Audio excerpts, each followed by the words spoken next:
This week on the Steam Machine Podcast, dig you some ditches and burn you some torches, and that means we're playing Terraria. Cue the music!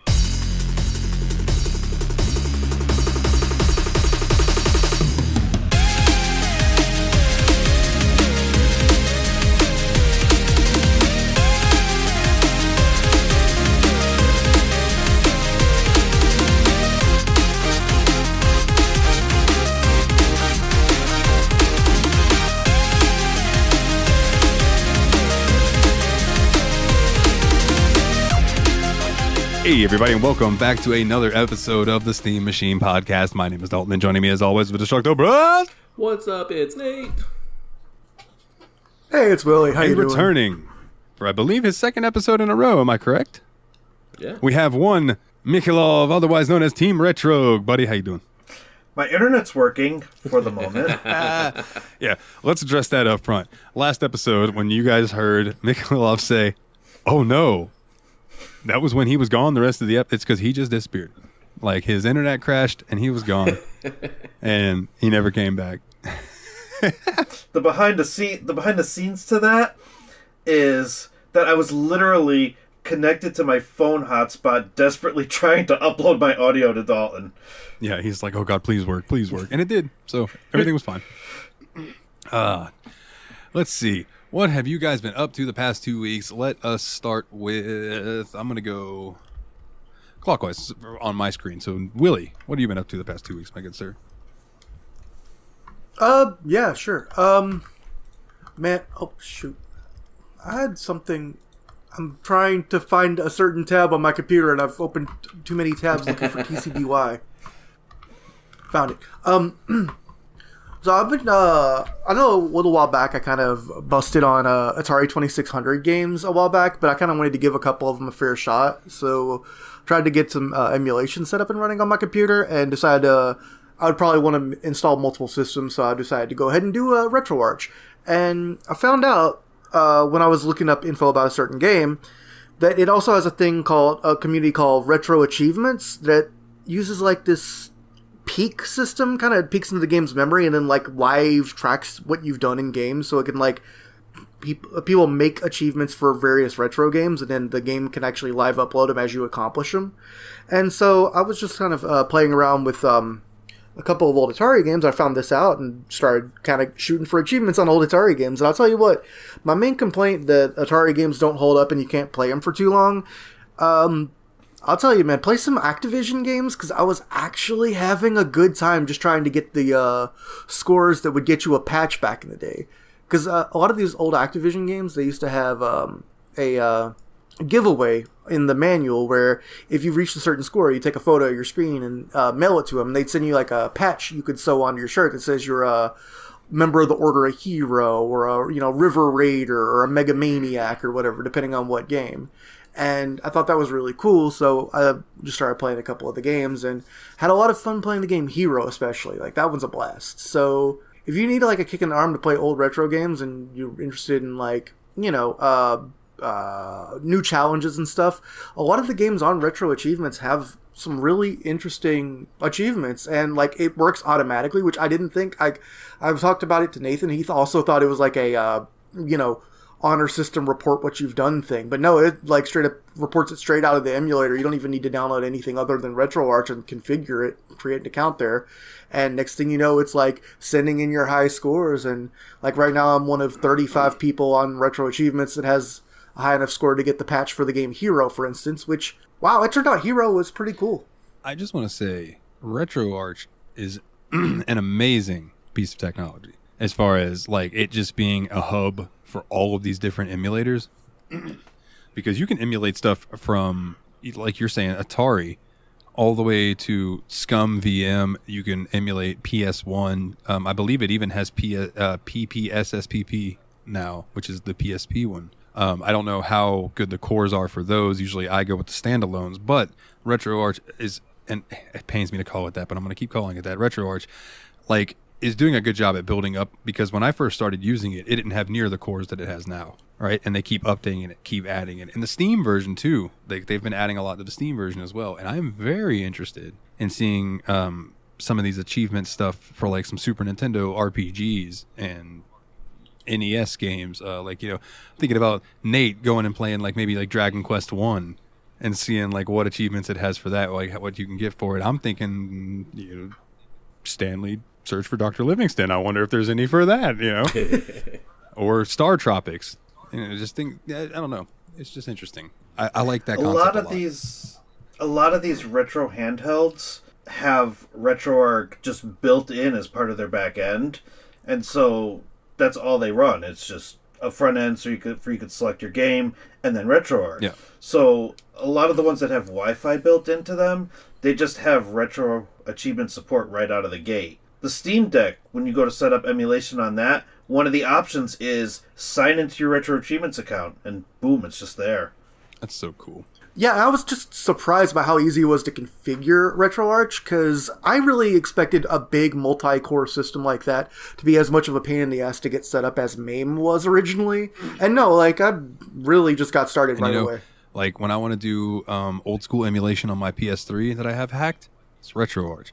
When I want to do it on my 3DS that's hacked, it's fucking RetroArch. Like, it's so easy to use.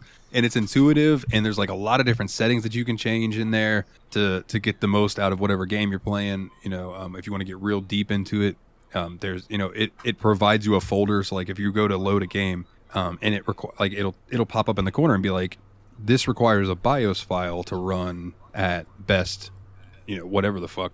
So you go and download the BIOS file, and you go into RetroArch folders, and boom, there's a BIOS file folder, and it's just easy to just click, drop, boom, now you're good to go. Like, they just streamline everything and make it so easy to use. Like, it's really a good program for emulation. I recommend it to everybody. You guys are completely talking my language right now. I was just a long-time holdout because I preferred to have, like, the maximum control or whatever and configure each emulator separately and all that. But, like, having everything in one place and having it just work out of the package and still having that ability to be flexible with it when I want to change. Like, you can choose different cores, which means different emulators that are running under the hood, but it still all shares that one interface, and you can put it all in one directory structure and stuff. Like, it just feels like better housekeeping, you know? And, you know, say there's a game that you want to play. Let's just use Chrono Trigger. Let's say Chrono Trigger doesn't run good on one of their cores. There's like 4 or 5 different Super Nintendo cores that you can choose from to download. So you could try one of the other ones, because it is a hit and miss sometimes with cores and things like that. Yeah, there you go. Look at that expensive piece of plastic right there. Yeah. I have it on Steam. No, but that is one SNES game that I probably will break down and get at some point. DS version, nice. Because I have 2 of the Final Fantasy games, the 2 Final Fantasies for SNES, but I'd like to have the best Final Fantasy for the SNES, so I need to get Chrono Trigger. Nice. Yeah. I tell you, dude, I bought this game right here for like $30, and it is now doubled in that and what it's worth. Does that include it being in-box? Because in-box goes for more. I mean, I believe in-box so. is like $200 right now for the DS version. So the card itself is in my 3DS. But yeah, it's got everything in here.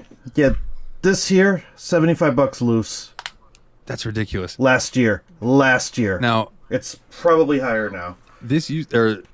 Phantasy Star used to be the one that I had that was worth the most for the Sega Master System. So I'm curious now, if is it Chrono Trigger for DS or is it Phantasy Star? I might have to look.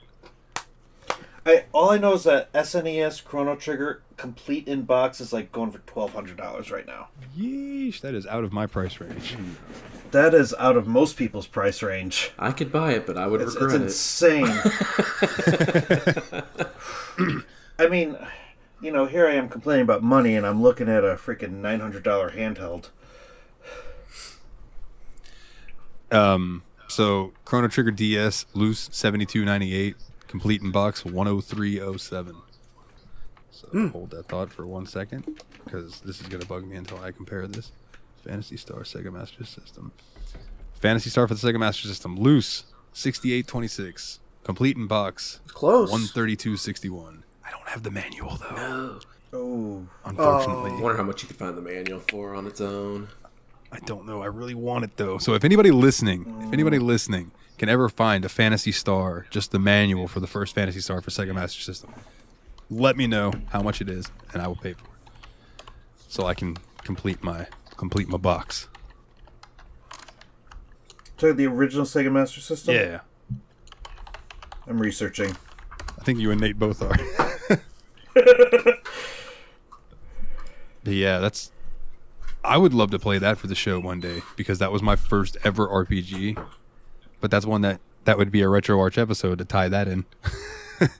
Because we'd have to emulate it because it's never been released. Honestly, if you guys ever decide to do an episode on RetroArch, I wouldn't mind guesting for that. Okay. Oh yeah, man, you kind of are the one of the retro guys in our group, so I mean, I can't disagree with that. And then Phantasy Star 2, 3, and 4 are available in the Sega the Genesis Mega Drive collection. So you can get Phantasy Star 2, 3, and 4 on Steam. Here's some bullshit though. The PlayStation 3 version of the Genesis Mega Drive collection had an unlockable Phantasy Star 1. The one on PC and the one on PS4 and stuff does not have an unlockable Phantasy Star 1. I'm like, why would you why remove that? It was probably like 6 kilobytes. Like, what the fuck? I'll just wait till it's a playable mini game in Yakuza 10.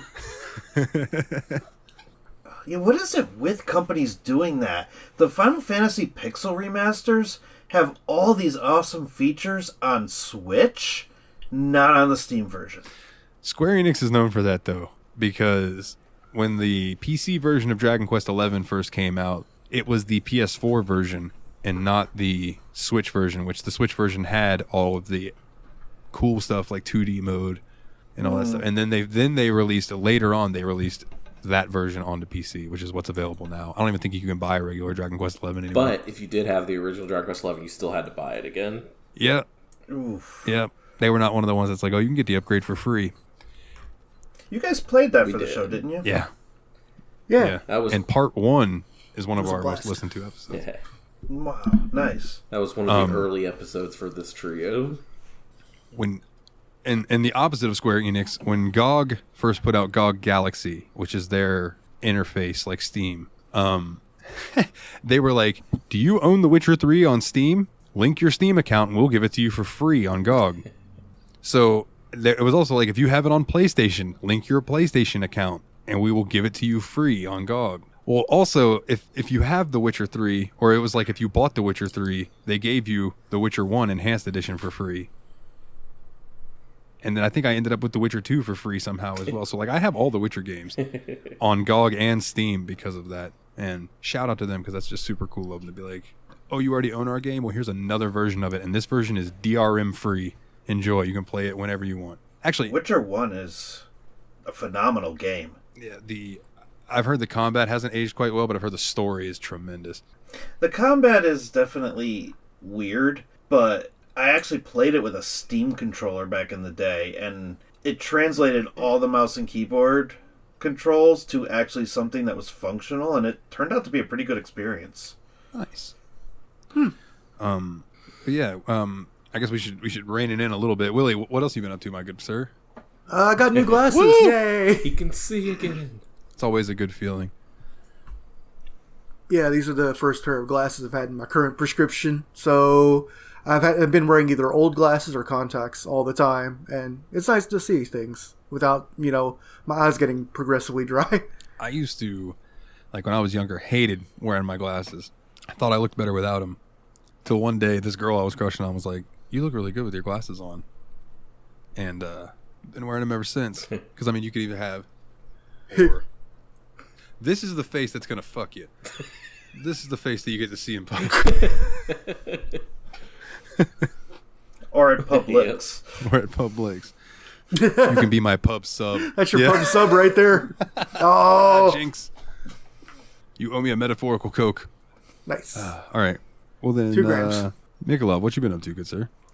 So, last week, a school in my district found a kid with a gun, caught him, arrested him, did the whole shelter-in-place thing, and made the news and all that.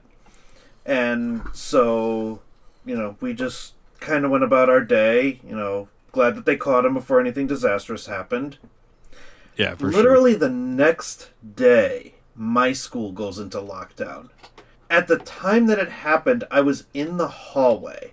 And so I had to jump into the closest room I could find which was the teacher's lounge, which is next to the kitchen, which is all open. So I locked both doors, took a chair, put it next to the vending machine because it was as far away from everything as possible as I could, and I just happened to have my Steam Deck with me. Don't ask me why I was walking the halls of my job with my Steam Deck. Faculty of the year. School shooting? Man, better get some gaming in before. I'm literally playing Terraria well over the announcements. We are in lockdown. We are in lockdown. An emergency has been reported. And so it turns out it was nothing. This kid, like, from another school broke in so he can, like, roller skate in the middle of my school for whatever reason or logic that needed to happen. Do it for the Vine, bro. Vine. I'm pretty sure they call it TikTok now. Yeah, whatever. But those are essentially Vines, aren't they? So, other than that, have you ever played Bard in Final Fantasy XIV? Yes. Yeah. Let me clarify that. I played Bard long enough to unlock Bard and be able to play the instruments. Oh, okay. So you never actually tried running through it as a class? No, my Bard's like level 36, 40, something like that. Gotcha. I was going to ask your opinion on it, but... That would be a question probably for Fenris, my good sir. Yeah, so that's going in the MMO chat later. Yeah. Fin. But I got to level 50, and I'm actually kind of enjoying it. There's something special about raining just arrows upon arrows on your enemies. Yeah, see, that was a weird choice to me that they made Bard an archer. Like, you start off as an archer, and then when you get your job upgrade or whatever, you turn into a Bard. I'm like, that just seems weird. It should have been Archer Ranger. Your bow and arrow becomes a harp. A harp. That shoots arrows. Yeah. It's legit. It's a harp that shoots arrows. They explain it somewhat in the story quests, because the whole premise behind the Bard class is, like, this legendary archer, like, just started singing to, like, keep himself from being scared in the middle of battle, and it ended up rallying the rest of the troops. And so, like, it just became a class from there. Huh, that makes sense. I don't think I paid too much attention to the class. Oh, I guess I didn't really see that many of them now that I'm thinking about it. I forgot you get them like every 5 levels, so I would have seen like 1. Yeah, you don't find that out until like probably I want to say like level 35 or 40, because like one of the quests is like listen to the tale of the foolish archer, and the guy's singing about himself essentially. But my favorite piece of Final Fantasy XIV lore, having never played the game, is that in Final Fantasy XIV, the gun blade was invented before the gun. Yes. Yeah. In fact, they just took the blade off, and now it's a gun. It makes sense. Funny thing is I think the gun. Isn't it like the gun blades are named after like they were the blades of Queen Gunhilda or something like that? See, I don't tank, so I don't know that story. So I'm not that far in the Gunbreaker story, but I want to say that you're on the right track. Yeah. I'm half remembering stuff I've heard third hand, so I just think it's very funny that they put a sword on a gun before they put a gun on itself.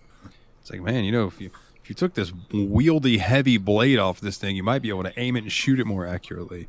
And that's how the Machinist was born. Wasn't the whole premise of the gunblade not to be able to shoot it from a distance, but actually to be able to ignite the bullet like while you're point blank slashing at the enemy? Yeah. I mean, if you want to take Squall's thing. That was the idea in like FF8 or whatever. You hit the trigger. But I used to picture you just like stabbing into someone and then pulling the trigger, boom, and just shooting them while they have a big blade through them. It's just brutal. That's a brutal weapon. Ooh. If you think about it. That sounds like some real Bloodborne shit. Exactly, getting the visceral kill. Yeah. Completely nonsensical. Well, that escalated quickly. Dude, that's why it sounds like Bloodborne shit. We need to throw Nate and do a Souls game. Ooh.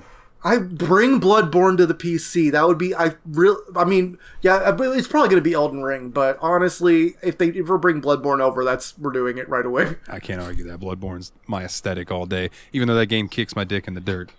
It's fun. Monster Hunter's the closest I'll get to a Souls-like. Monster Hunter World would be fun to play with everybody if it wasn't like 100 gigabytes.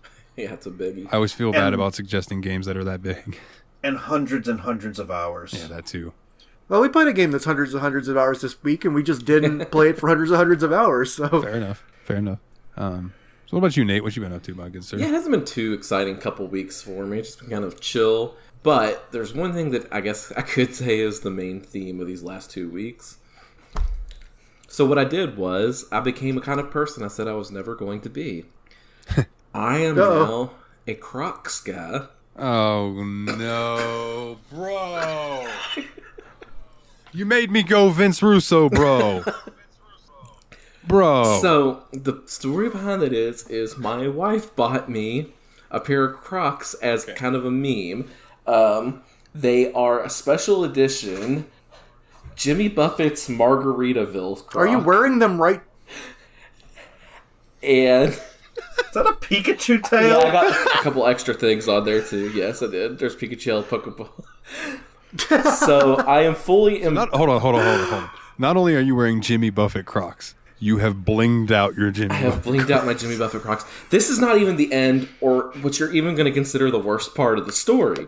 I do have a pair of blinged out Jimmy Buffett Margaritaville Crocs, yes. These are my party Crocs. After I found out I enjoyed these so much, I ordered a second pair of Crocs in navy blue that I wear to the grocery store. Do you at least wear socks? No socks. Oh, Jesus, fuck. I have a question. Where have you worn the Jimmy Buffett? Mostly around the house, and then sometimes I go out to the gas station. So would you say that party Crocs are in the house tonight? So, yes, I have Bruh. forgotten the face of my father and have joined the Crocs Nation.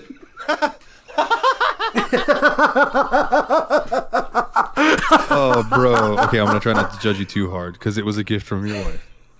Because if my girlfriend bought me a pair of Crocs or something, if I had a girlfriend, I would wear them to appease her. But man, they're the fucking ugliest. They secretly enjoy them, bro. They are more comfortable than you could possibly imagine. So I learned a fun fact about Crocs. Do you want to know? I learned a fun fact about Crocs this week too. I wonder if it's the same fun fact. Is this the Idiocracy Did we all watch the same I TikTok? think we all watched the right, same TikTok. Yes. All right. So for listeners, if you do not know, when they did the movie Idiocracy, they needed like a futuristic looking shoe, but like something that like everyone would be wearing, but everyone's stupid. So like they found this little startup company that was just getting their feet wet, no pun intended, and go back and watch Idiocracy. Everyone's wearing Crocs. And I thought that was just photoshopped, and I went on YouTube and looked up some scenes from Idiocracy. No, everyone's wearing Crocs in that fucking movie. And I'm like, wow. I wonder if that just planted a little subconscious thing in people's heads when they watched that movie. But the funny thing is I shoes. said I was never going to become a Crocs person. I am now a Crocs person. I am getting dumber by definition. I can't wait. So Nate, I know you said you were thinking about getting a new car. Is it going to be a PT Cruiser or a Chevrolet HHR? Anybody who says that they're not going to be a Crocs person says that until they become a Crocs person. You either live long enough to become a Crocs person or you die a socks and sandals person. Neither. Listen, if you're not at the beach, we don't need to get into this on this show, but like if you're not at the beach and you're a dude, wear tennis shoes. No. He lives in Middle Tennessee. What beach? Bro, I live in Middle my point. Tennessee, and I wear and until now, since I've become a Croc person, I would wear flip-flops in January. Don't at me, bro. But you should live on a beach.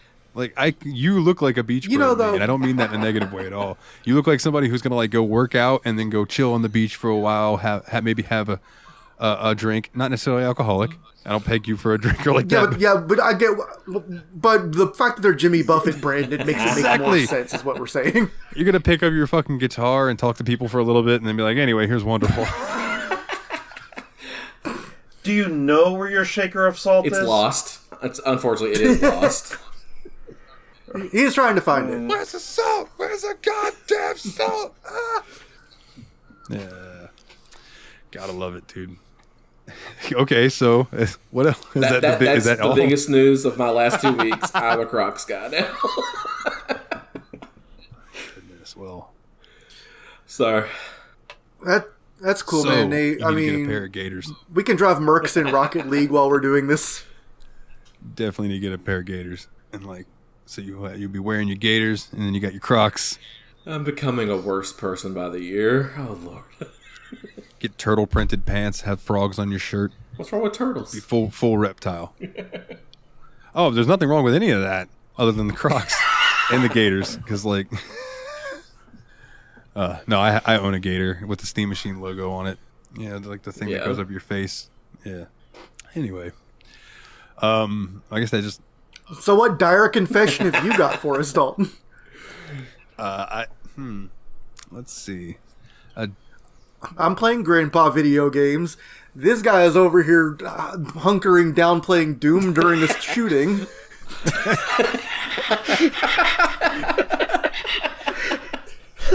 It was a roller skate incident. I know.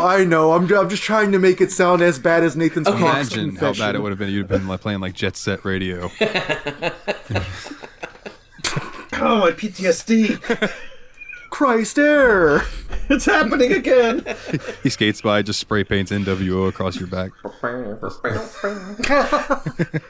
Do-do-do-do-do. Do I have any dire admissions?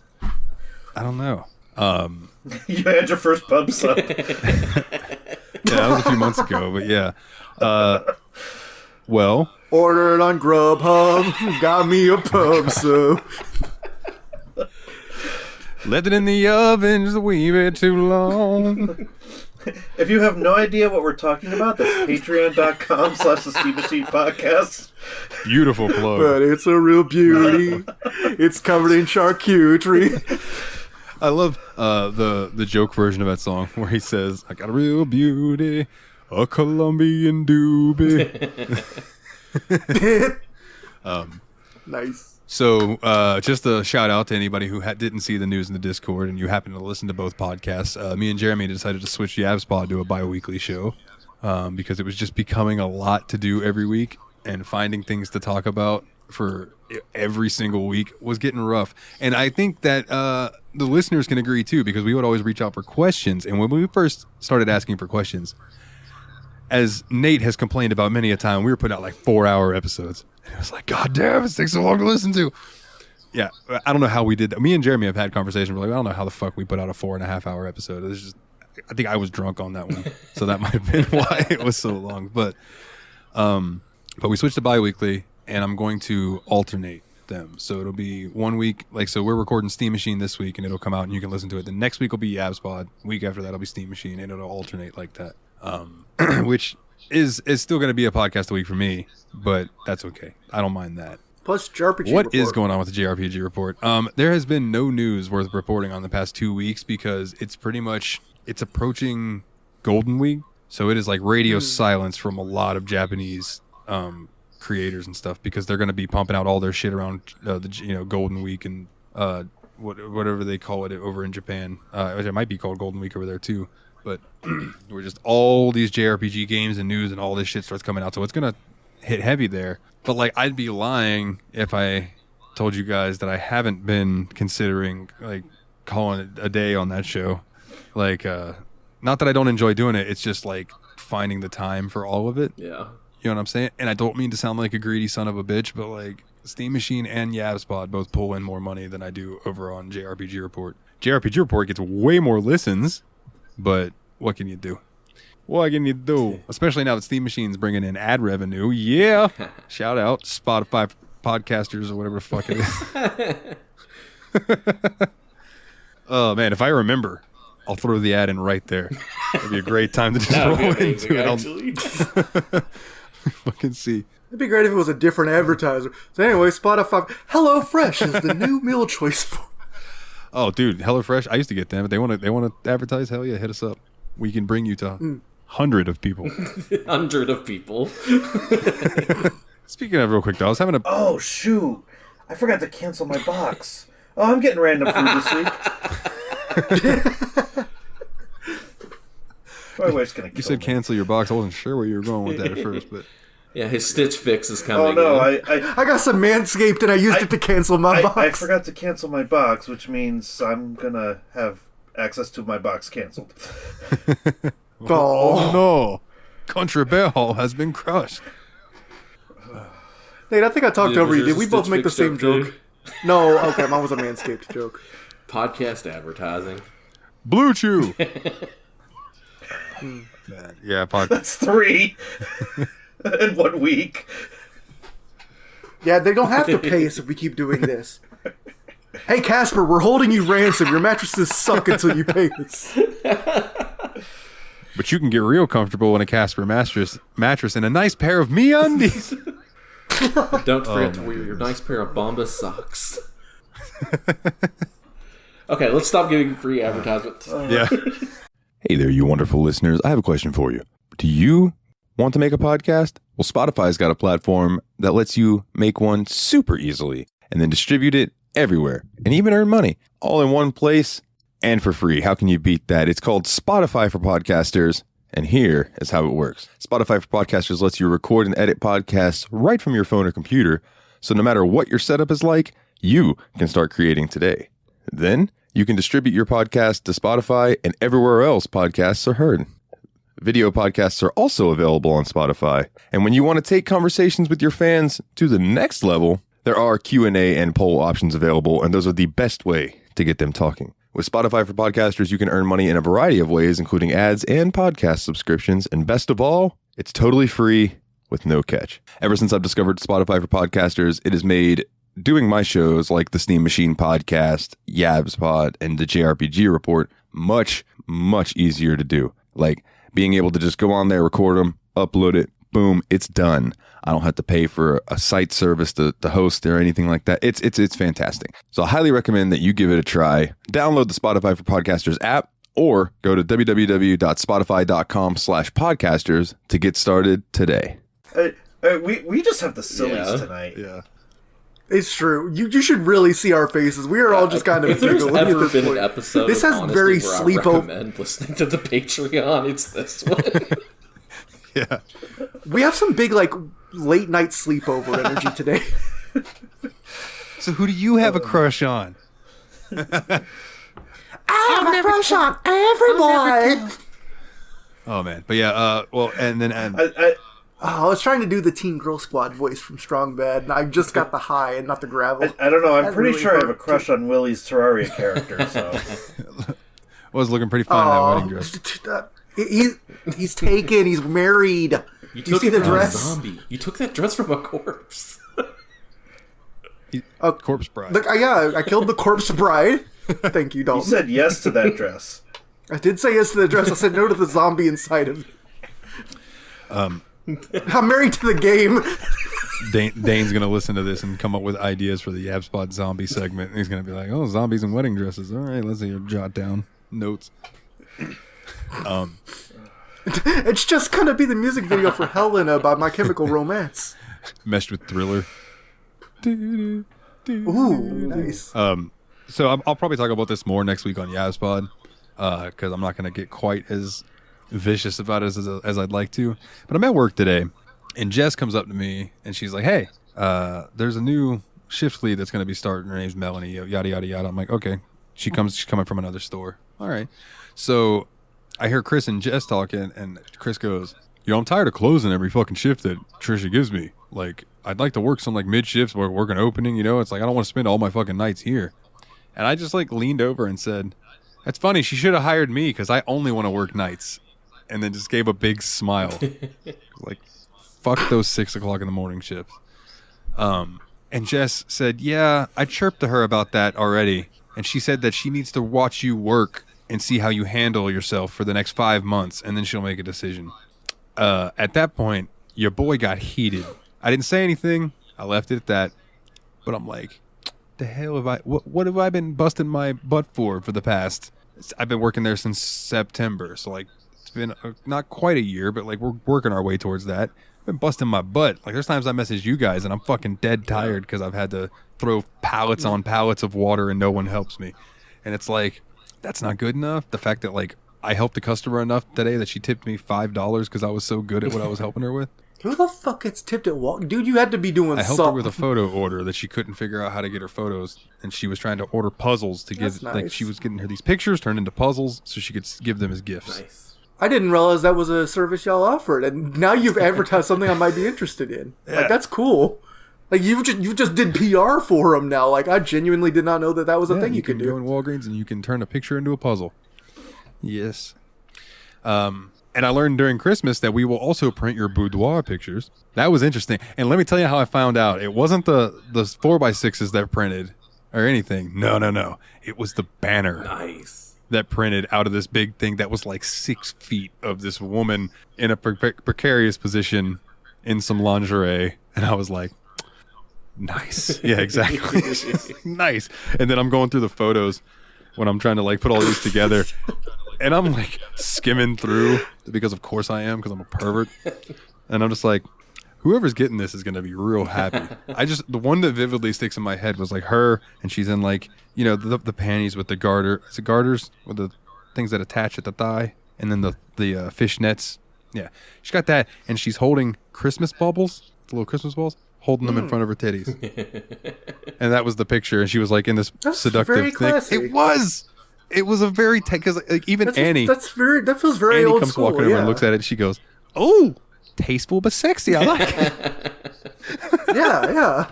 Tasteful. That was the word I was looking for. I said classy. I meant tasteful. But sexy. Yeah. So I mean, there are perks for working there, but I'm just so like, dude, have I been busting my ass up here for nothing? Yeah. Come on now. But you know, it is what it is. It's retail for you.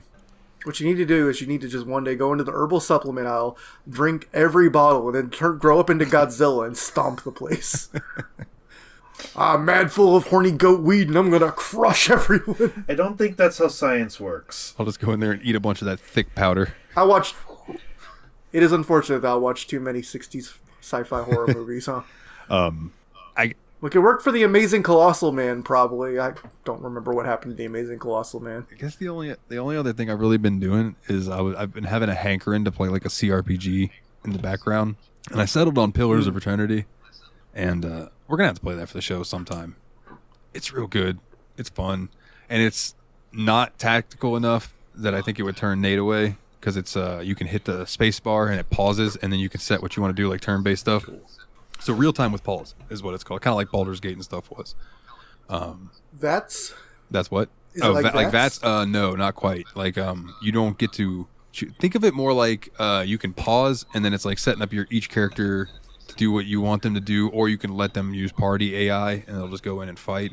But it's like, say party AI is in the house tonight. Stop it. Jesus Christ. You should have seen everyone else's faces. Like, everyone's chin was above their neckline before now. Mikhailov is just drowning in his hand. His face is melting into it as he pinches his forehead like he's trying to get rid of the migraine you get when a kid turns in a paper saying that World War II was caused by the assassination of Cleopatra. I'm not even going to ask what, because I got asked today, what's a Capulet? Capulet? Not much. What's a Capulet with you? We're reading Romeo and Juliet. My goodness. We're in Act 2. Montague. Tell him that the Capulets are the Bloods and the Montagues are the Crips. That joke worked way better in the 90s. I don't even know what the modern equivalent is. But yeah, I mean, it's like that Simpsons episode. What's a battle? Did he just say what's a battle? No, he said what's that rattle? We're not saying boo. We're saying boo earns. I was saying boo earns. Hi, Super Nintendo Chalmers.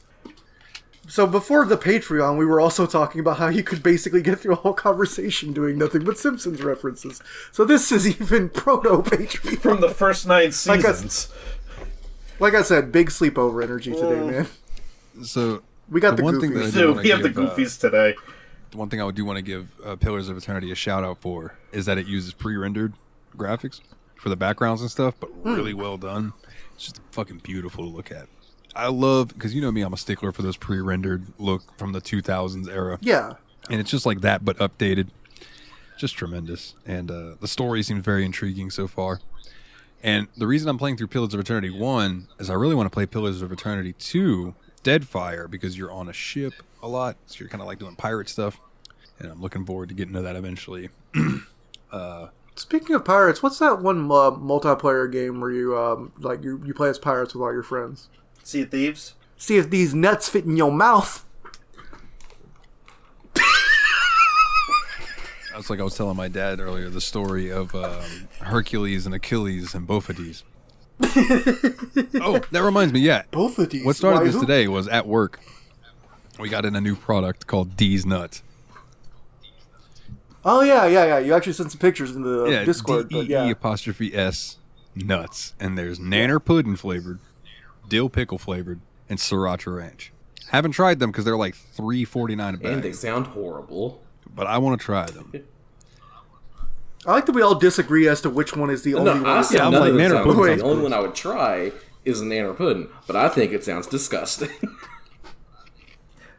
But it's possible that banana plus nut equals good because banana nut bread is tasty. So I could see why you would be willing to give that a try. 9 out of 10 women I feel would like agree. Banana plus nut is good.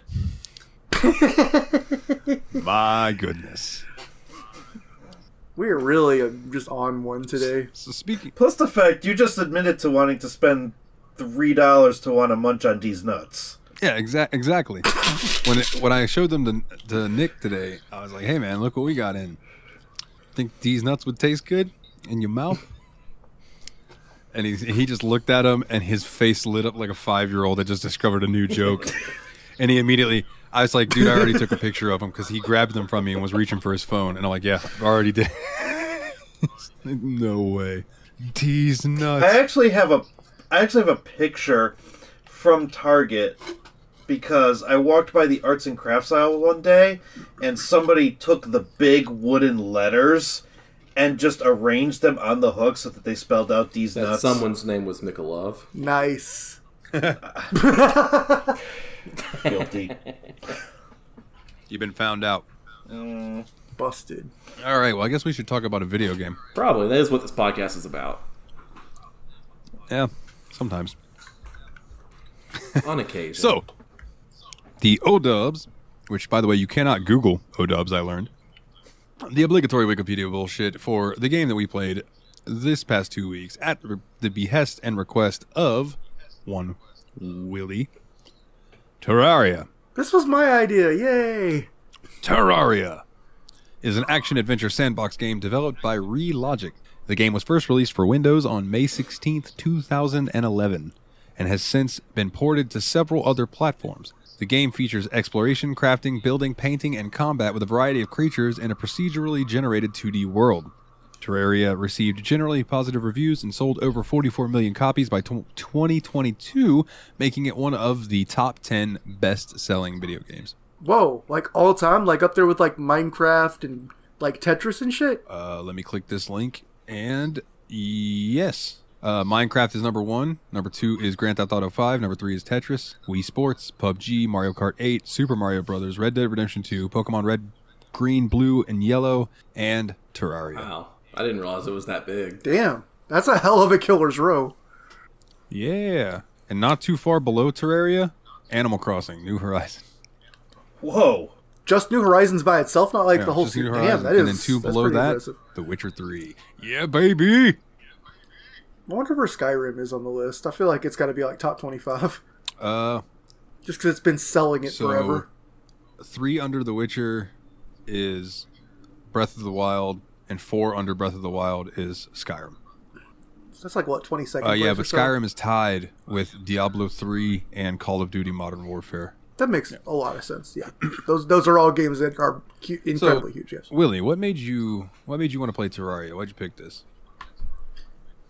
I'll be honest, I kind of wanted to do something that was like creative and fun. I thought about picking Minecraft at first, but I didn't really want to go to the trouble of getting us to set up a server and deal with like us having to make decisions about that. I felt like we could all jump into Terraria at once and because the thing about Terraria is one player can host a world and then everyone else can join off of them. And I felt like it would just be fun to jump in. And also, it's a game I've played before a little on my own. And when I try to play with other people, I feel like they jump ahead in the game really fast. But I know neither of you two had any real experience with this game. And I'm like, hey, if we join it as all new players, we can learn and figure it out together. And I felt like that would be more rewarding than having somebody run away for 15 minutes and come back and throw platinum gear at me, you know? Fair enough. I mean, that makes sense to me. It's kind of the same way we handled the No Man's Sky situation. You know, So I can get behind that. It would probably be the way we handle all of these games, to be honest with you, that are like crafting and things like that, because there are a few on the list. Yeah, I was kind of surprised that having played like 20 hours lifetime on my Steam account before now, and most of it just being dragged around or starting new files and deleting them, like I was the tour guide of sorts for the group. Because I was the one that knew words like the corruption or pickaxe. Or China. Just kidding. Anyway, so let's go with some first impressions then. Nate, this was your first time playing Terraria? It is. All right, so like, what was your first impression, my good sir? Because it was mine too. Yeah, so I thought that I really appreciate that we had a tour guide in this game because it gave me that same kind of vibe as, like you guys have already previously mentioned, like what we did with No Man's Sky, where Dalton was able to get us started, so it was a lot less intimidating, and Willie was able to do that for us. I just wanted to really quickly disambiguate that you're talking about having a player that's played a little bit, because there's also a character you meet like 5 seconds into the game called the Guide who tries to have that role with you if you don't have someone to do that. So by that I meant Willie, yeah. So it was really good to have that experience. Like, so first impressions coming in, it was just like, okay, I'm not intimidated because I kind of know what I'm doing. I need to build a house for the Guide in the game, not Willie, and we need to start crafting and making our characters better. And the thing about the game is I feel like it's like I felt immediately it was extraordinarily open-ended. It kind of wants to give you whatever gameplay experience you're going for in and of itself. So I liked how it was very off-rails. It was more... It felt freer and bigger to me in a lot of ways, even than No Man's Sky did when we played that. Bigger? Bigger might not be the right word, but like freer, yes, by a long shot. No, that'll give you. It's definitely freer. There was no overarching plot that I could find in Terraria. But bigger. I don't know if there's any game bigger than No Man's Sky. Yeah, artificially big. Technically. Yeah. Technically. Yeah, quote unquote. No Man's Sky in Texas is even bigger. Oh, the skies at night are blue and bright. And I'm just saying, when we played No Man's Sky, I didn't really see any stairs. Stars, though. Saw plenty of them. Plenty of stars. Well, I guess it's not the Lone Star State, is it? No, those lying sons of bitches. Oklahoma for life. It's the 1 quintillion star state. Oh, man. Yeah, so... Say Oklahoma for life. Boomer Sooner. Boomer Sooner. Oklahoma for life. Fuck Texas. Just kidding. No Texans, please. Don't beat me up. JBL, if you listen, don't beat me up. Yeah, dude. So here's my first impression with this game. It got gifted to me, and I never loaded it up, and I felt real bad about it for a long time. So I felt good when Willie was like, "Yeah, let's play Terraria." I was like, "Oh, good. I'll finally have an excuse to play Terraria." I feel like this is one of those games we were more likely to accumulate than have bought for ourselves, too. Yeah. Or, like, be curious about, but never, like, jump into. Just like, well, one of these days I want to play Terraria. It's on sale or whatever. It's amazing how accessible this game is. Like, it's goes into, like, single-digit prices often. Yeah, I've seen it pretty fucking cheap on Steam. But I have two very different experiences with this game. Playing it with you guys was an absolute blast, and we'll talk about that. I did not dig this game playing it by myself. I don't know what it was, which is weird because like a lot of the 3D crafting games, I'll play for fucking hours by myself. There was just something about this one that I just I much preferred the camaraderie and like bullshitting and chatting with you guys while it took me forever to dig to the bottom of the cavernous areas. But I was right off the bat really impressed with the and this is almost like a simple thing, but just the fact that like they decided to include different biomes on the top and the bottom. Yeah. That was one thing that jumped out to me first, was like, okay, so they're going for a variety of different types of locations and stuff, whereas, and I'll use No Man's Sky for an example. When you land on a planet, once you've been on that planet for 20 minutes, you've seen pretty much what you're going to get. Be it cave systems or oceans or anything like that. There might be like an animal species you find. But this, in Terraria, it was like they kept, I would run a direction and all of a sudden, boom, it changed a little bit, and then there were new enemies to find. There were new creatures to catch in my net. There were goldfish to find. And I don't know. So my first impression was like, it was cool, but I much preferred playing it with you guys than I did by myself. Now, Mikolov, what was your first impression with Terraria? So, I have been trying to get into this game very much like Willie for years. So, I almost feel bad that I kind of imposed myself on joining you guys for this episode, but I felt it was a great opportunity for me to finally give this game the fair shot that I felt it deserved, because I could never just get into it. Like, one of the biggest criticisms I would say about this game is it doesn't give you a direction. And so it's very easy to either get lost or get bored or get frustrated when like a big eyeball comes out of nowhere and just takes you out. But this game definitely shone the brightest when we all just got into a world and we just started doing stuff. And that might even explain why we're so like silly today, because it ended up becoming for lack of a better term, a bonding experience between the four of us. Because while we were just trying to figure this game out together, we were legit just laughing and talking and BSing, and it struck me as definitely a social game, and I think that's what changed my opinion of Terraria. It's not this like challenging, boring slog anymore. It's an experience to be had with friends. Yeah, and then I also felt really cool that stuff we learning from each other, like when I went to apply that stuff to a single player game, I felt like I was a lot more directed in what to do now that I've seen somebody do it, you know? So I feel like having all these hands on the ball, practicing different things, it was like, I don't know, it was like when one of us learned, I felt like we all learned something. Unless you're me, who was so busy catching goldfish and grasshoppers and worms and things like that, that when I loaded into my single player game, I had to message the chat and be like, boys, how the fuck do you build a house? And I didn't I knew you could plant wood down, but I didn't know how to set doors. So I'm like, I don't know what the fuck is going on. I built the wall. It won't let me put the door here. And then I would delete the wall and it wouldn't let me put the door there. I can't believe that I realized that the problem you were having was putting doors down. Like, if you look at the list of things I was telling you, like 5 steps to build a house, the first thing I wrote was, door is 3 blocks tall and has to have block above and block below. And then it was like, oh, boop, bloop. Oh, okay, cool. And then it was figuring out stairs, which I ended up figuring out something and was able to share with you guys, where if you're building the stairs and you have the 2, you can just place one kind of underneath it and it'll bloop, make it a stair. Yeah, I thought that the game really was definitely lived up to the building things. Like, that's one of the first things you do. You start building this house so your little guide can move in, and then you start building additional, either more buildings or just add rooms to that existing building for more people to move into, and you start to develop this little town kind of situation where a bunch of NPCs move in. They can either sell you things or provide a service into the town, which I thought gave the world a little bit more of a lived-in feel than it would have if you'd never built anything. Yeah, I feel like the village vibe gave it a lot of personality right out the gate, too. Like, it did not take very long where we're like, you know, we should build a couple more houses in case any new friends want to move in. Or, like, we start to build a house like, okay, this is my house now. And then, like, a cat's like, no, this is my house, actually. That's right, the fucking cat. I'm curious about if you were to start the game with the knowledge of what's down below and just dig down there and create a somehow safe passageway all the way down to what I'll call hell, because I have no other description for it. Because there were entire buildings down there with rooms and everything, and I'm like, so you could technically seal the parts that are broken in here, put a campfire, put down a chair, and this would be a livable place. So if you could somehow get your villagers to make their way all the way down there, you guys could all live in hell. I think you can. I really think that's something that you can do, and I don't think it'd be hard to make happen either, because you can assign in the game which house you want which NPC to live in.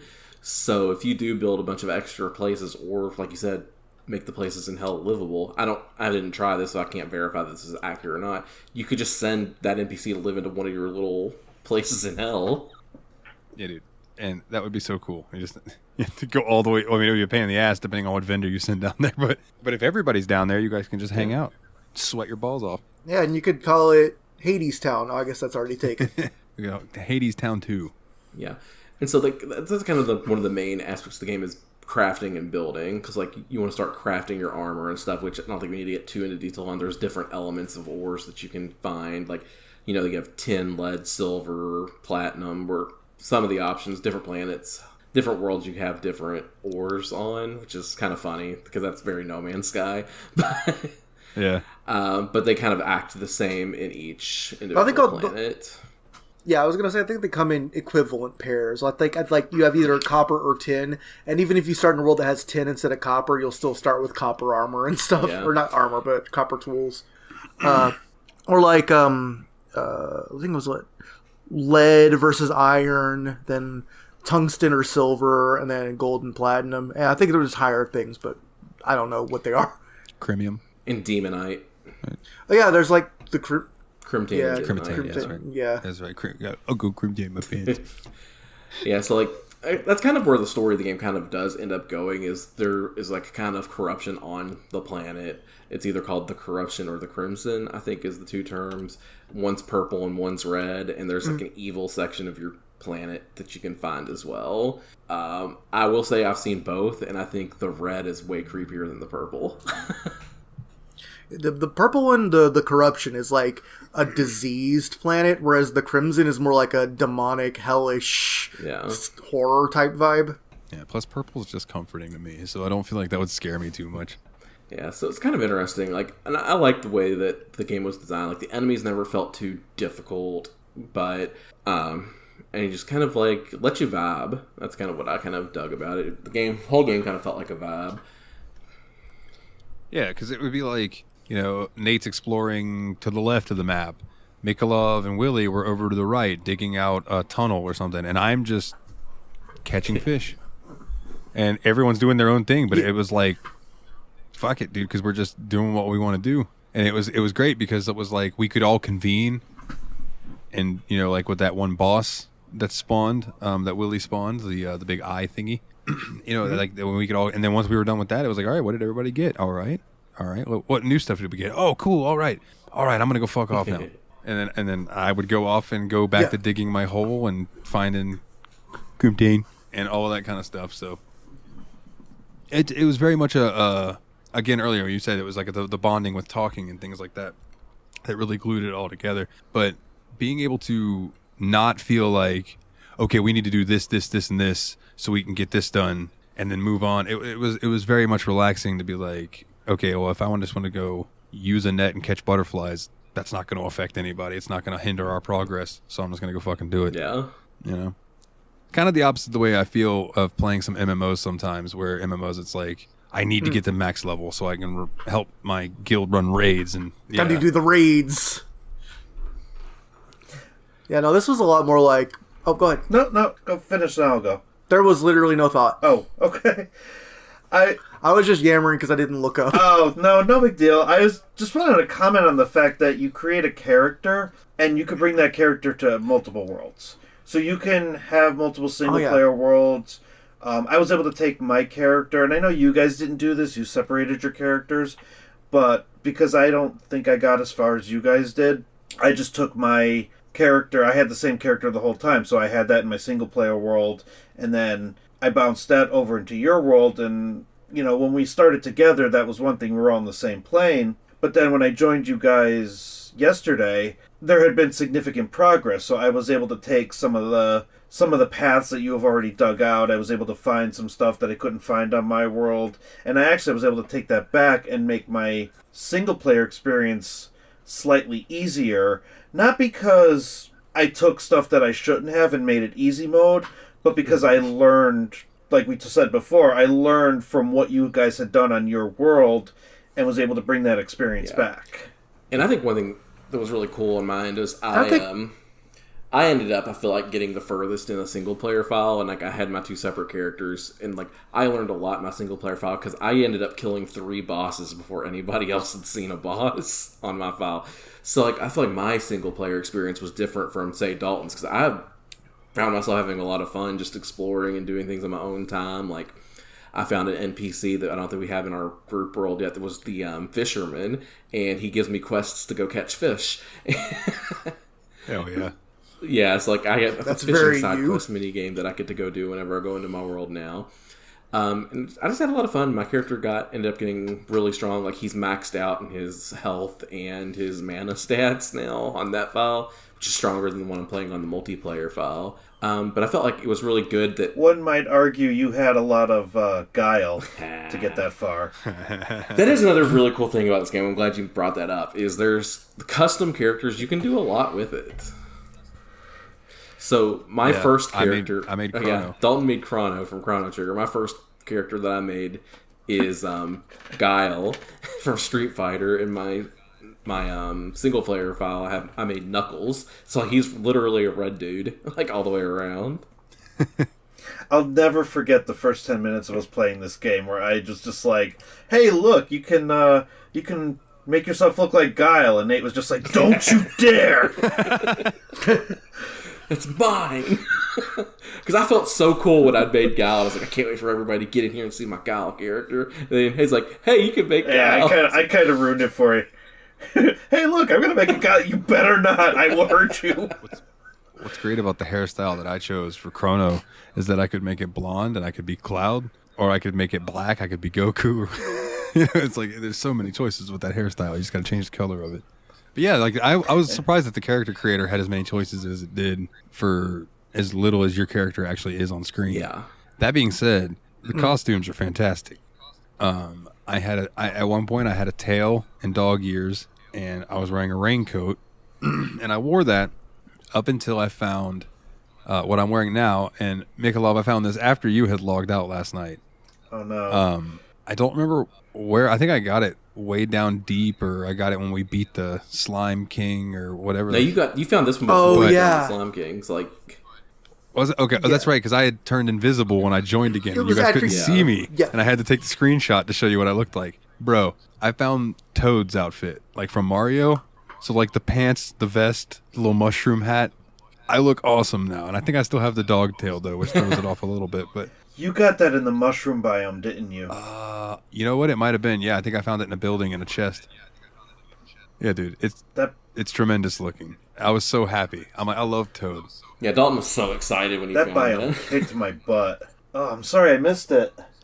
Hey, you had to go to bed. You had a class to teach. Lousy adulting.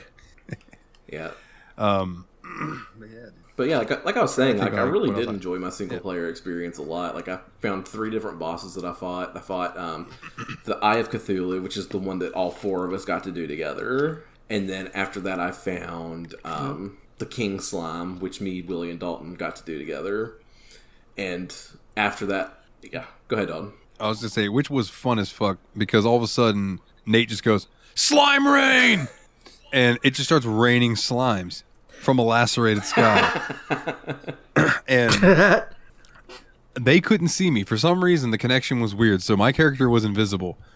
So Willie doesn't realize I'm standing next to him, and I have this big-ass blood butcherer sword thing that I got from crafting, and as the slimes were raining down, I was hitting them. So as like on Willie's screen, these slimes were just getting near the ground and exploding. And he was like, "What is going on?" And I was just like, "Oh, I'm right next to you." And he's like, "Oh, I can't see you." Okay.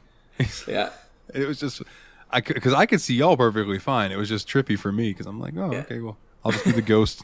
You know, it's really fun because like I knew what was going to happen during the slime rain, so I was like, "Hey, stick around for the slime rain. Help me kill all these slimes." And they're like, "Oh, okay," because everybody was about to log off once that happened. Yeah, we were about to And I was wrap. like, "Slime rain, everybody hang out." Yeah. And so like, it was like they stayed around and we killed all the slimes. And then after you kill, I think it's like 150 slimes, the king slime shows up.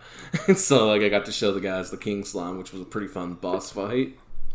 And let's be honest, that king slime has got to be a nod to Dragon Oh, Quest. absolutely. The crown looks the same. Like, yeah, it looks the exact same without the face. Yeah, for sure. And then the third boss I ended up fighting, which this one was pretty interesting because I think it's actually guarding something. So it was called Skeletron, which is this giant skull with 2 long skeleton arms that swing at you. And like the hands and the skull both have, all 3 have HP, so you can take out the hands and then the skull is probably the smart way to do it. It took me 3 tries to defeat this boss. And once I finally did, you can go into an actual dungeon in the game. Oh. Now, what's that like?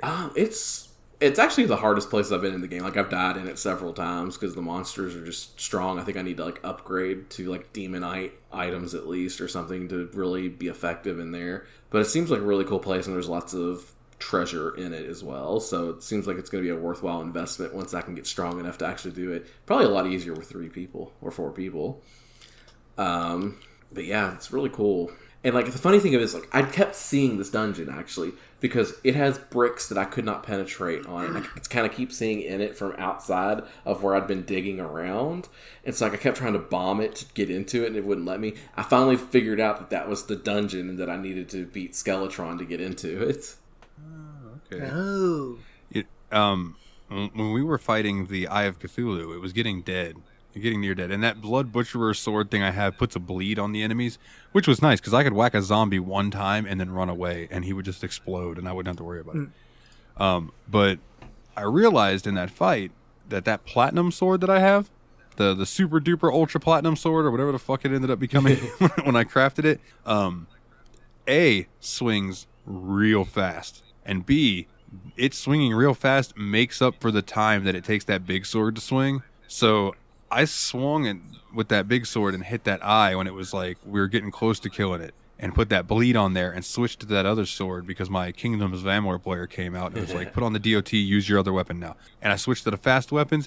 Dude, and swinging that sword along with you guys whacking it too, that last little bit of health just went, and it just exploded into nothing. And I'm like, fuck, dude. So I'm going to have to keep that in my back pocket if we play this more. Whack with the big sword, then pull out the platinum for the speedy stabs. Yeah, and, like, I know that we only put in, like, a minimum amount of time into this game compared to people that have really went down into the depths. I'm sure Dane's, like, got a million things he's thinking of that he wishes we would talk about that we just did not even experience. Like, I know for a fact that I played this game the most out of the 4 of us, and I put 23 hours into the game, and I still feel like there's so much I don't know about it, which is pretty cool. Yeah. Yeah, we have basically reached towards the end of the first act.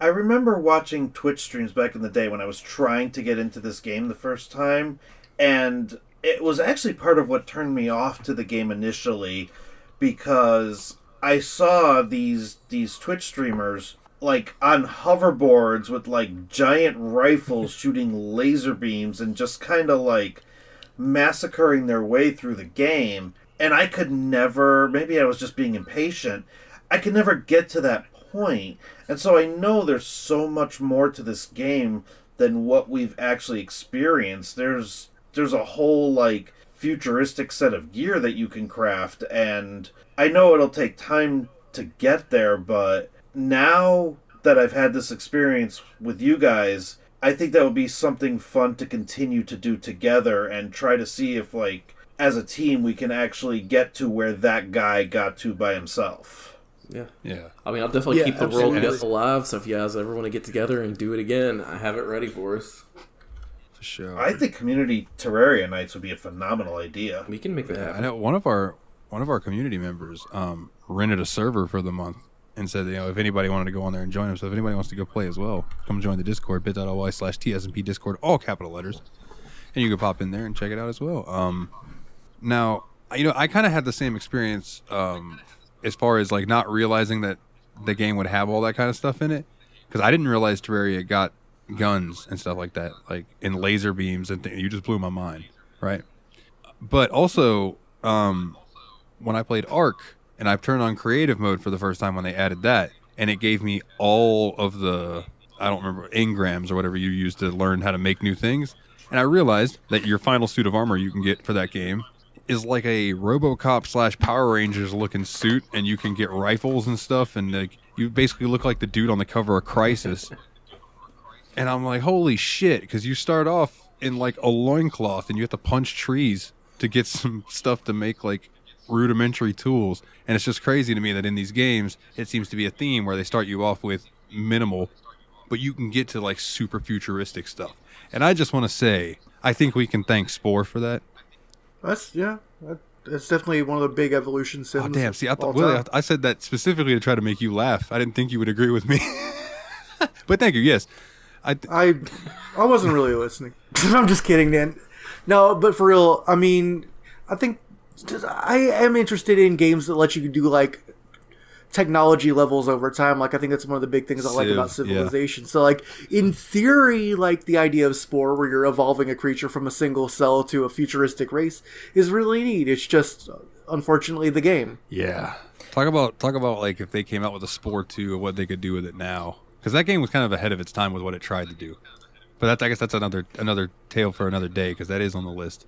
And I think the thing about games like Spore and Civ and all that is once you get to that certain point, it actually changes how the game operates. Yeah. And so I think that might be the case with Terraria as well. I think when you do get access to some of that later stuff, it completely is going to change the dynamic of the game from what we've experienced so far. Yeah, because I feel like even just the movement tech we gained over the course of the game, like we went from just being able to walk and jump to having like glider parachutes and grappling guns or grappling hooks and climbing claws and things like that made it to where we're no longer bound to put a platform down every 2 blocks to make sure we don't irrevocably fall. Yeah. It's like, oh no, how am I gonna get out of here? And then, or just you accidentally wander in the darkness and get killed by a boulder that killed your buddy a few days before that. Yeah, dude. So, I actually like the creative gravestones right by where you died. Yeah, like I appreciate the epitaphs because it gives you like a different one based on how you died. Yeah, and some of them were quite cheeky, and I liked it. Nate fell from a height and got defenestrated according to the game, which cracked me up. Learned what the definition of defenestration was. Yeah. Nice. That's one of those words that only word nerds know, so I get it. Early on, we were playing the game, and I made a sign and put it in like one of the rooms or something. And Willie's like, "Yep, you're already built for this kind of game." Because I don't remember what I wrote on it, but it was just something. I think you wrote some huge dork is going to move in here. Which they did, by the way. And I would like to talk about that, right? It was Arkham, I think is his name. And he fell in a hole. And he fell into this hole. And no matter how me and Willie tried, he would not make his way out of this fucking hole.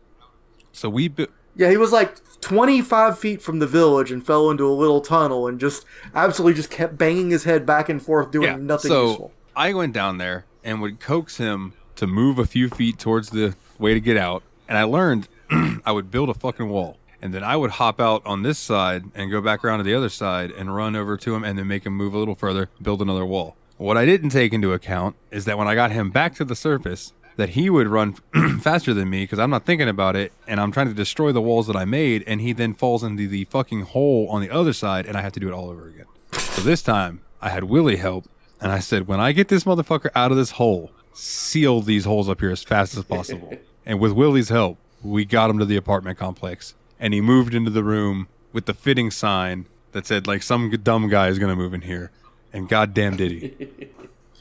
We basically called the technique we used to get him out the reverse cask of Amontillado. The reverse cask of Amontillado, which is a fucking book I should not have read when I did in school, or a story. Like, whew, dark. I don't know. I like that I first read it in middle school because I felt like it was just the perfect amount of dark for me at that age. I love teaching Edgar Allan Poe. Dude, Poe's awesome. Oh, hell yeah, dude. Telltale Heart is terrifying. Every time I teach it, I have at least one person ask me what is wrong with me. Nice. Dude, do you teach English? Yeah. Dude, my English teacher had a handlebar mustache. The one that I can remember, his name was Mr. Boger. He had a handlebar mustache, and he had a soul patch, but he would shave his soul patch slightly to one side or the other. And it bothered everyone. He was doing it to mess with and he absolutely was. I 100% guarantee it. He was a very eccentric dude. I was like, I know what he's doing. Because all the girls would be like, Boger, please fix your facial hair. No, I like it this way. What's wrong with... He kind of talked like a redneck Paul Heyman. What's wrong with my soul patch being slightly to the left? Does it bother you so much that you would have to bring it up every day? And they would be like, yes, Boger. Yes, it does. He was one of those teachers that I didn't respect until after. I hated him when I was in his class. Fucking couldn't stand him. You get out and you're like, oh, he was doing his own game. After he was I got living out, his I'm like, own okay, life. I respect him as a teacher nowadays. English teachers are weird. Yeah. Try not to hang in my out experience. with them. Very. Yeah, playing video games with them. Whew, rough. Oh, seriously. Like, especially, like, you guys are all, like, diving into, like, deep depths of caves. I'm just like, you know what? I'm gonna build a house.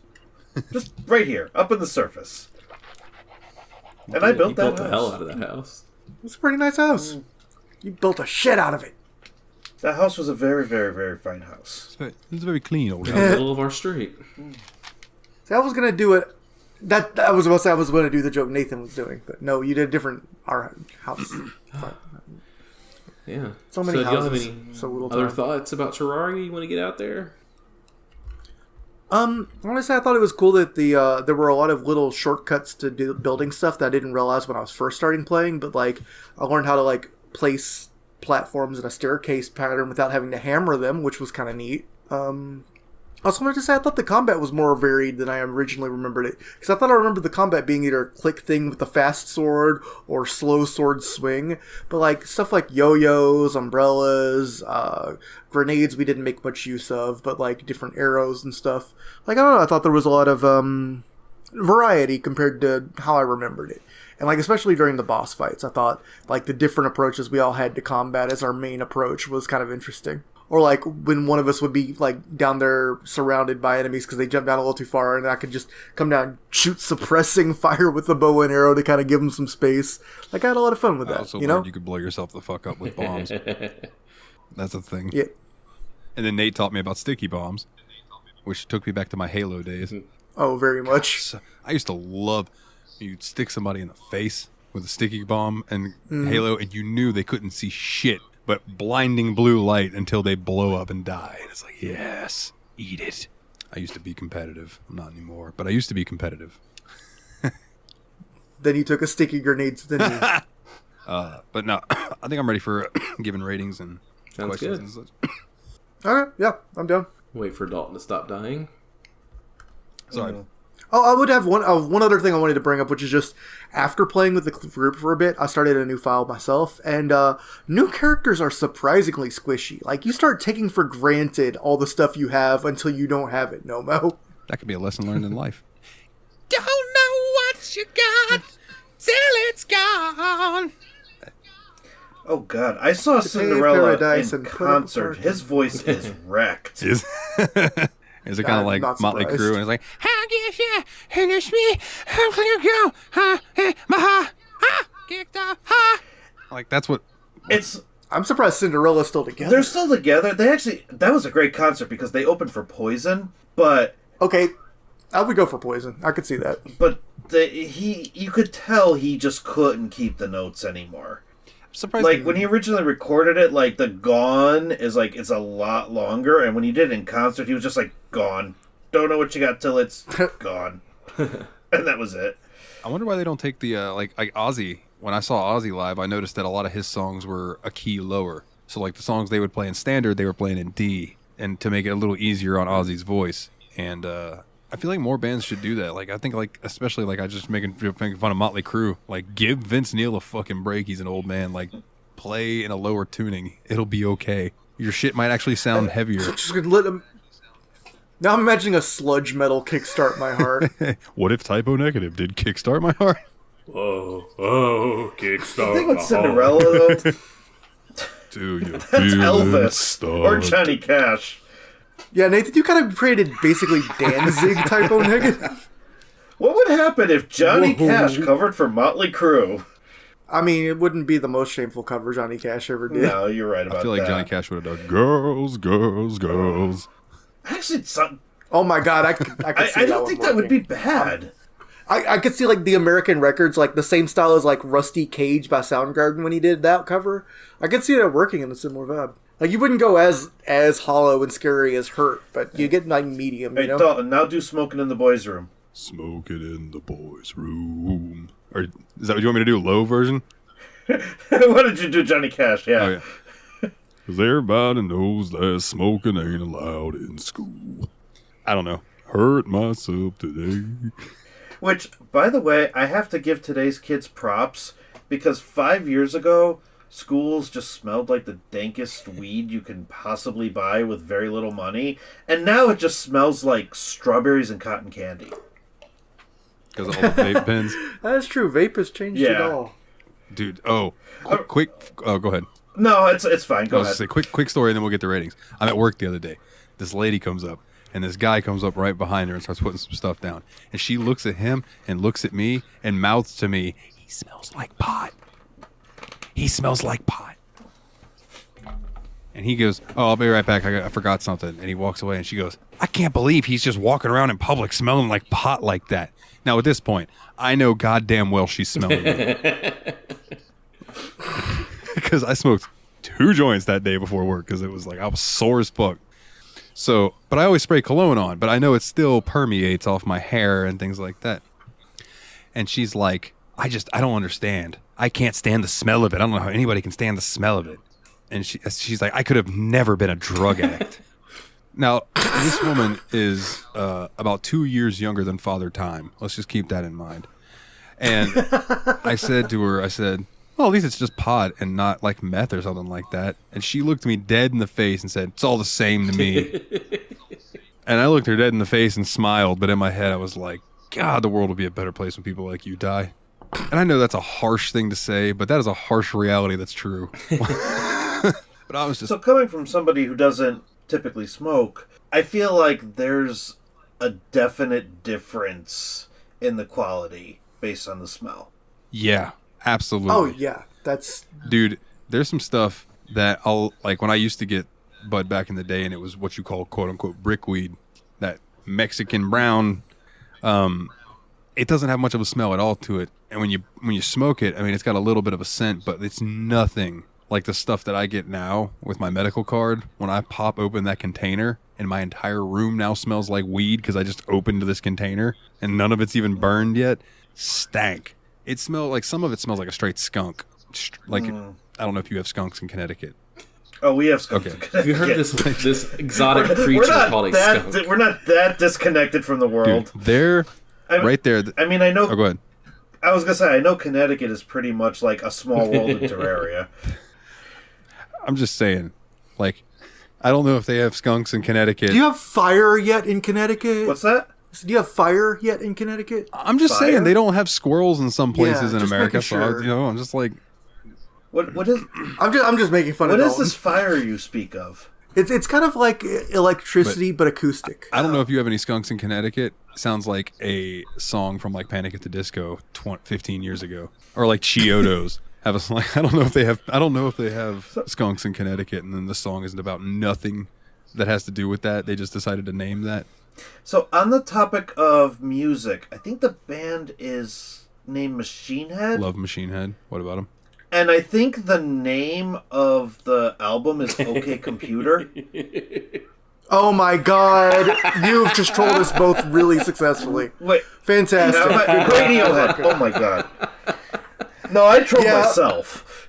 I was about to say, what? Radiohead. You really knocked us. You got us good, dude. Let me go ahead and tell you. That one was Machine because like Head. Dalton was all getting. I was so excited. Dalton was getting all excited to talk about Machine Head because it's like a pretty hard metal band, like, you know, one of the heavier mallcore slash, you know, grindy-ish. I don't know. They were like alternative metal, and he was like getting all excited. And you're like, you bring up a Radiohead album, which is like the prog rockest grunge album of all time, basically.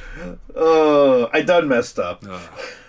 And then that's like one of my favorite pieces of music. So I'm also like, what the hell? Like double kill. Okay, so the highway on the cover of that album is a Connecticut highway because Really? apparently Radiohead played a concert a couple months before they recorded that album and just took a picture from their hotel room of that highway and then had an artist like render it. So if you actually like zoom in on the artwork, you can like see the big green signs for East Hartford and New Haven. Oh, that's cool. Huh. Wow, that's actually really cool. Random knowledge I acquired this week, along with what a pub sub That's was. badass. Speaking of pub subs, Nate, what would you give Terraria? Yeah. You guys are never going to have me on this podcast again. No, this is great. I'm honestly having a great time. This has I think it's been a really lot good of game, fun. and I almost gave it a score. And then I realized I had to bump it up because it has a fishing mini game. Oh. So, I give this 8.5 Guile haircuts out of 10 slimes. All right. It's got everything you like. It's got Gal haircut. It's got kinda slimes. It's got pandering me a fish. little bit, yeah, not gonna lie. Let's go reverse order. So, Mikolov, what would you give Terraria? So, I'm debating whether or not to give this 2 scores. One for single player, one for multiplayer. And maybe my score is going to be the average of the 2 of those. Because I found the You can do whatever you want, baby. It's your score. And I'll cry if I want to. So, that's probably what I'm going to end up doing. Is I'm just going to average the 2 scores because single player experience to me was kind of meh. And I think that's what's kept me from this game for so long. Is I would play it for a little bit, put it down, play it for a little bit more, put it down, and then just not go back to it. But the multiplayer has definitely changed how I approach single player.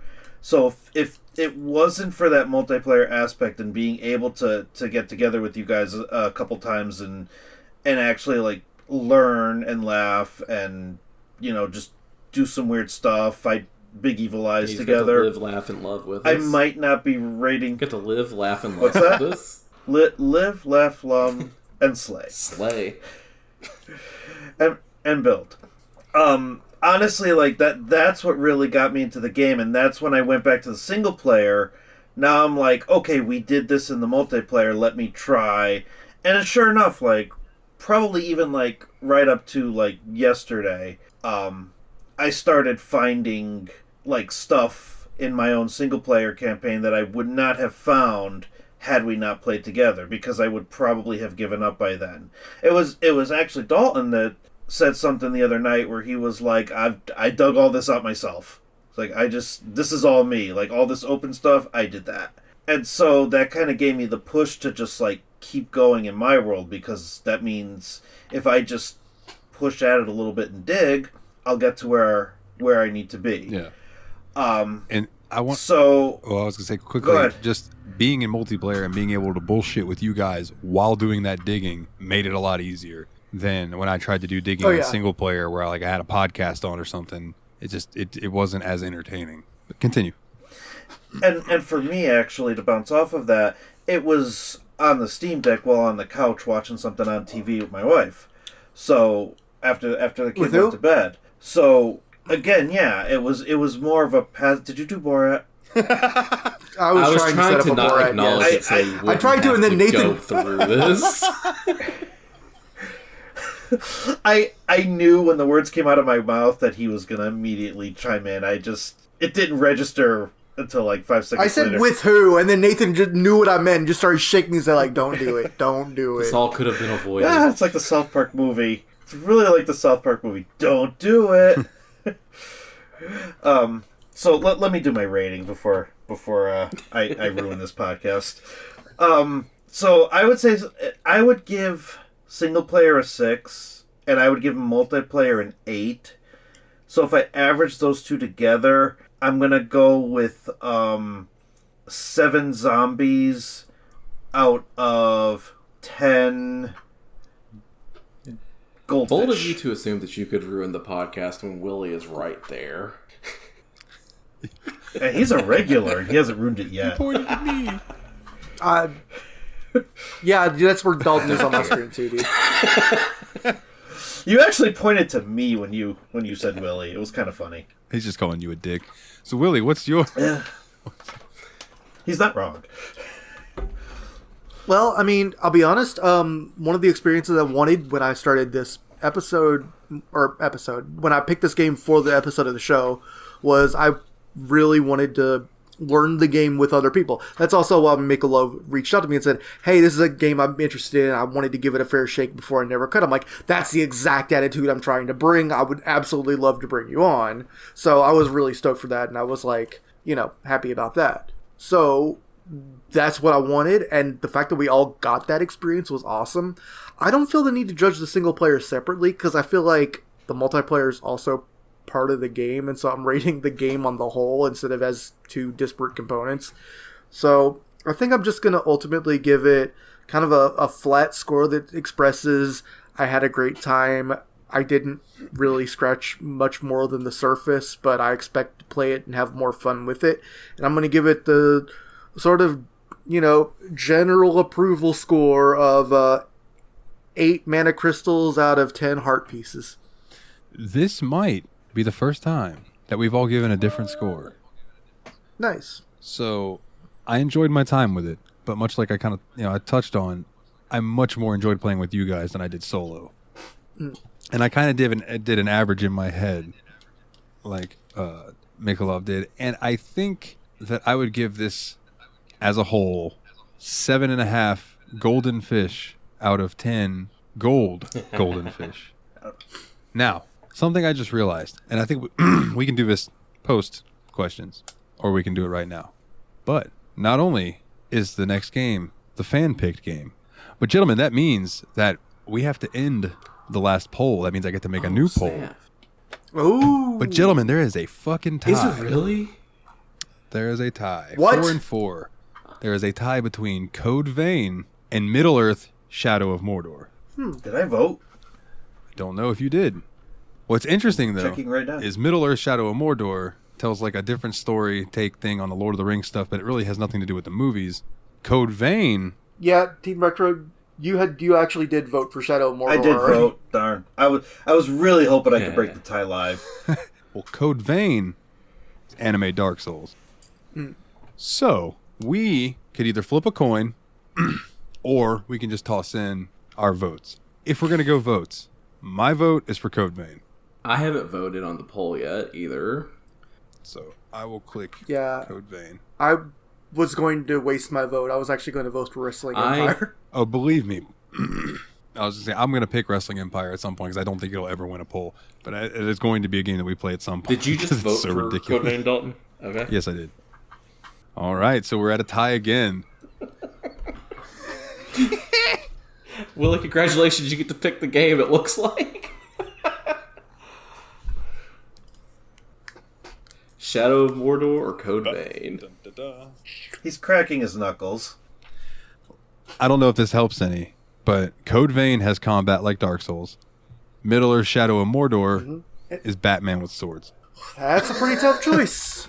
I do know Code Vein has a crazy character creator. Shadow of Mordor, I believe, is the one that has the Nemesis That is the system? sequel Yes? to Mordor. Mordor has a similar, it has a cool system in it, but the Nemesis system started in Shadow of War, which is the game after that. But there's like a rudimentary version of it in Mordor that's pretty cool. Both games are great though, so. This is tough. Old Shadowblade Reload sitting over there got no votes. What if I voted for Shadowblade Reload? What would happen? Well, then we would still have a tie, and I would have to flip a coin. Or we could all retract our votes and vote for Stalker Shadow of Chernobyl. Yeah, we could play Stalker as well. Because Stalker, that's like kind of Fallout-ish, but in Russia. And a bit more open-ended, I think. I think this might be the first time we've ever had to do this on air, because usually there's a pretty weighted We winner. probably should have put out an announcement before this episode. I'm excited to make a new poll, though. You know, I love doing that. Votes in. All right, then. Well, then that means I need to change this real quick to our last winner. So the next game that we're playing for the show, before we get into our questions for Terraria, the next game that we're going to be playing is the first Kingdom Hearts. And I do believe that we are going to split that into a two-parter and possibly throw a short game in the middle. We will report back on that depending on how we're feeling. We'll let you know. So the winner of this poll is Middle-earth Shadow of Mordor. If I can type, there we go. Of Mordor. As a mostly viewer, sometimes star, I can't wait to hear what you guys have to say It about seems that. like a you type of game to me. Just from what little I do know about it, it seems like one that you'd be into.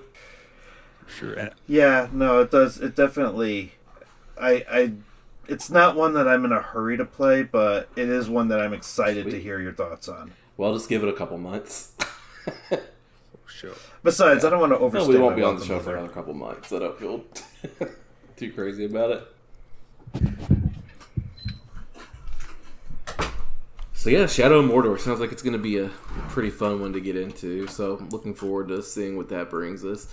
If it's anything like Dalton said, like Batman, Lord of the Rings, like I think that's going to be extremely my jam because the Arkham games are super fun. Yeah, I'm excited for that.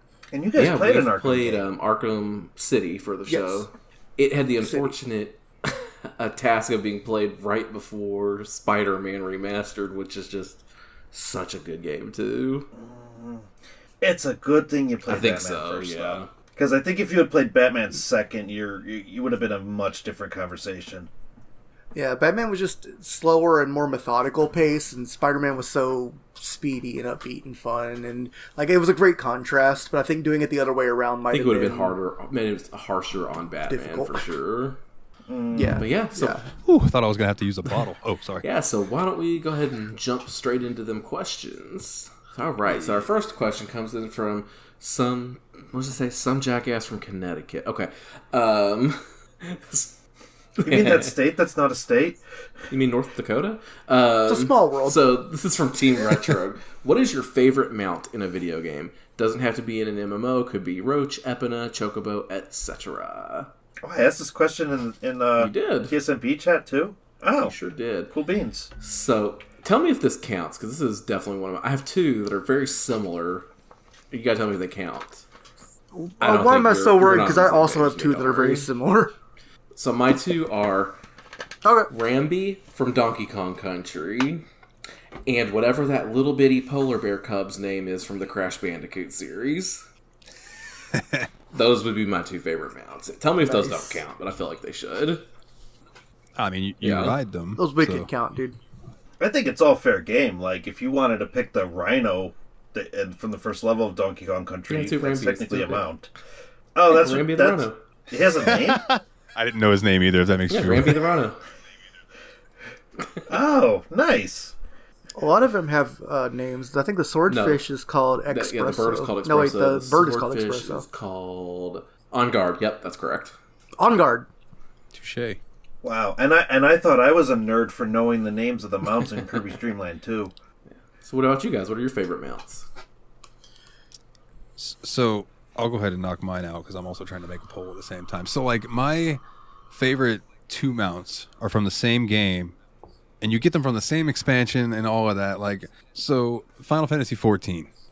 And in case you guys are wondering why I'm looking up, I put you guys on my third monitor up here. So like in Final Fantasy 14, the first set of what you guys would probably know as Guardian forces that you go and fight, like Ifrit, Titan, Shiva, all of them, they drop these horse mounts. Everybody calls them ponies. Like the Ifrit one is like a reddish, Wow. and the mane is like fiery, and the hoofs have fire coming off of them in their steps and stuff. That sounds sick But as hell. there's a rare drop. It was actually the first one that I ever got to drop, but it was a rare drop that can drop from any of them called Nightmare, and it's a solid black horse with red eyes, and its mane is I think it's fiery mane, but then its feet put off this like greenish fire that looks super cool. And then the other mount is once you collect all of the mounts from the different ones, you got the Ifrit one, you got the Titan one, you got the Shiva, etc., all of them except Nightmare. You go and talk to a certain NPC and you do a quest and you can get Kieran. Now Kieran is the like the Bahamut of the horses. It's like a it looks like a normal horse, but its head looks like a Chinese serpent dragon almost, and it's like golden. And when you're riding him, you can jump, and he's so nowadays any of the mounts can fly, but back in the day you had your normal mounts and flying mounts. Well, Kieran was the only one of the horses that could fly because when you jumped with him, he would sprout these I'll call them angelic, but they're just like energy almost, or like magic, but they're these big golden wings, and you can fly around on him, and he's fucking super cool looking, and I really like him. So those are mine, Nightmare and Kieran. Nightmare is available on the Moogle event right now. Is he really? Yeah, 30 Moogle tombstones. I got a farm for it. I got 3 of the horses, and I'm probably going to have to get the other 3, because now that you've described it, I kind of want that mount. It's awesome. You should. Well, when you said... Well, I guess all of us seem to be coming in twos. So when you said Epona, it actually really locked me into 2 of my favorite video game horses of all time. So I wanted to throw out a shout out to your only companion in the world of Shadow of the Colossus, the horse Agro. That was number 3 for me. Agro! Yeah, I really thought y'all were thinking that similar direction too. But I think my number 1, just because it's a horse from ancient legend that they make badass in the games, is in the Dynasty Warriors. Lu Bu's infamous horse, Red Hair, is just so cool. Like the fastest, baddest horse in the world. Baddest mare in the whole damn town. Yeah, I'll agree with that. Lu Bu, anything about Lu Bu in those games is just super badass. Hell yeah. All right. Well, I'm afraid to answer my own question because last time I did that, my internet crashed. Yeah. No, I'm going to do it. I have 2. They're both... 2 internets? I wish I had 2 One internets. for the plug and one for the low. Sorry. Nope, you're fine. I don't know how to react. with love and adoration. We'll go with that. So no, there's 2 mounts that I have actual emotional attachment to. And the first one is my Palamute from Monster Hunter Rise. Because the very first one that you get is customizable. And so I actually customized that Palamute to look exactly like my real life dog Frankie. And actually to talk about that dog really quick, Frankie was my dad's dog. And about a year before he died, he expressed that he couldn't take care of him anymore, so I brought him home with me, and he's still here. He's 11 years old, acts like he's 1. And so like I basically went through the entirety of Monster Hunter Rise with my own dog. That's awesome. That was kind of and I'm sorry, Dalton. I know you just lost one. Oh no, you're fine. Dude, you're fine. So I don't mean to make you upset or anything. But that's the first one. The second one is actually the chocobo you get in Final Fantasy XIV. Because not only is that your very first mount, but it also, you get to a point where it battles alongside you. Yeah, you can fight with it. And you could actually level it up and rank it up. You could change its color, you could change its barding. It's different from pretty much any other mount in the game. The other mounts are just kind of cool, and they definitely have like nice shock value. But your chocobo is an actual companion, and what really solidified me sticking with that as my mount was a quest in the Shadowbringers expansion where you actually meet another adventurer's mount. Yeah. And that adventurer, I'm gonna try and be a little vague, just in case anybody's gonna go through that expansion. You do end up talking to the adventurer, and the mount even talks. And the mount talks about how like they were traveling companions and they did everything together, and he was fiercely loyal and still talks about him. And so the warrior is basically like, is there a companion like that you have? A chocobo, perhaps? And it was just such a touching story that it made me want to have the same type of story. And ever since I did that quest, I haven't used any other mount in the game. I use my chocobo a lot because of that same reason. Because I feel like when I have my chocobo out and it's fighting with me, it looks weird if I summon another mount. Why would I not just hop on my chocobo? So right. I get you. Cool. All right. Now, Nate, real quick, before we move on to the next question, I want to quickly go through, because the new poll is now made and live. Your choices. Yeah. Actually, let me move you guys down here real quick so I can stop breaking my neck trying to see you guys. There you are down here. So we got Arcanum of Steamwork and Magic Obscura. B choice is Nosferatu, Wrath of Malachi. C choice is The Elder Scrolls 3 Morrowind. D is Divinity 2 Developer's Cut. And E is Sid Meier's Civilization 5.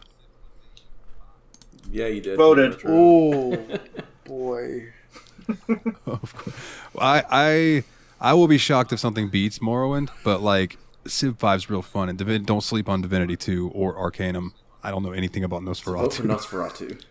I was gonna say this feels like a 2-horse race already between Civ 5 and Vote for Morrowind. Have any of you played either of those two? I've played Morrowind. I have played Civ 5 a lot. I've played a brief flickering I've played a of lot of Morrowind. both. No. Anyways, I just wanted to get that out there. Next question. Yeah, this one is from Fenris. What is your greatest achievement in a video game? Could be a trophy or achievement type of thing, or something you personally struggled to accomplish. This is from Fenris. I don't know if you guys heard me earlier, but I got over Nice. 75,000 points in Hero. And 45,000 points in Megalomania, so Activision owes me 2 badges. I feel like I've talked about this recently, but I think it was finally beating that Colossus that I was stuck on in Shadow of the Colossus. I was stuck on it for 2.5 years. Yeah. And when I finally beat it, like that was a seriously satisfying moment. And I think, and Fenris can relate to this because he's heard me in Final Fantasy 14 talk about tank anxiety. People can be real assholes to tanks, like real bad. I've seen it. I've had it happen to me. And the fact that I was able to take my paladin to max level at the time and get over my tank anxiety was a big personal achievement for me. So I'll put that in there as well. I'll give an unironic answer. I think mine is either beating Final Doom Plutonia on Ultra Violence, although I did use Continuous. I didn't play it like pistol starts or whatever. But I mean, I did beat it, so, you know, it's the hardest commercial classic Doom game. So that's something on the hardest non-joke difficulty level. Otherwise, I would say beating Contra without using the up down down code. Nice. Yeah. That has to count for something. That actually does cover something. I cannot hear up, down, down anymore without thinking of Xavier Woods. Fair enough. Yeah. Mine is definitely getting second place in the world for speedrunning Predator. It's kind of hard to beat that one for me. Yeah, man. You still I'm hold still that? second, yeah. Yeah, fuck yeah. That's what's up, dude. That's what's up. For me, it was beating the original Skyward Sword. Not just beating it, but getting the Hylian shield and getting all of the pieces of heart, which anybody who's played Skyward Sword knows that those are 2 near impossible feats. Nice. No, did Especially because I think the Hylian sword is the only sword in that game that doesn't have durability. Like every other shield in the game, that game breaks. what is up Oh, with damn. Zelda games and durability stuff recently? It's interesting too because Skyward Sword is not really praised as a Zelda game. It's like one of their least applauded game, and yet they double down in a lot of the mechanics. The stamina system is from Skyward Sword. The durability system is from Skyward Sword. The gathering system is from Skyward Sword. So it's this experimental game that like not a lot of people liked, and they somehow turned it into a masterpiece. Hell, a lot of the architecture from Skyward Sword might be seeing a redux in Tears of the Kingdom. Yeah. Hopefully Yeah, not the motion controls. Thank God. All right. Nope.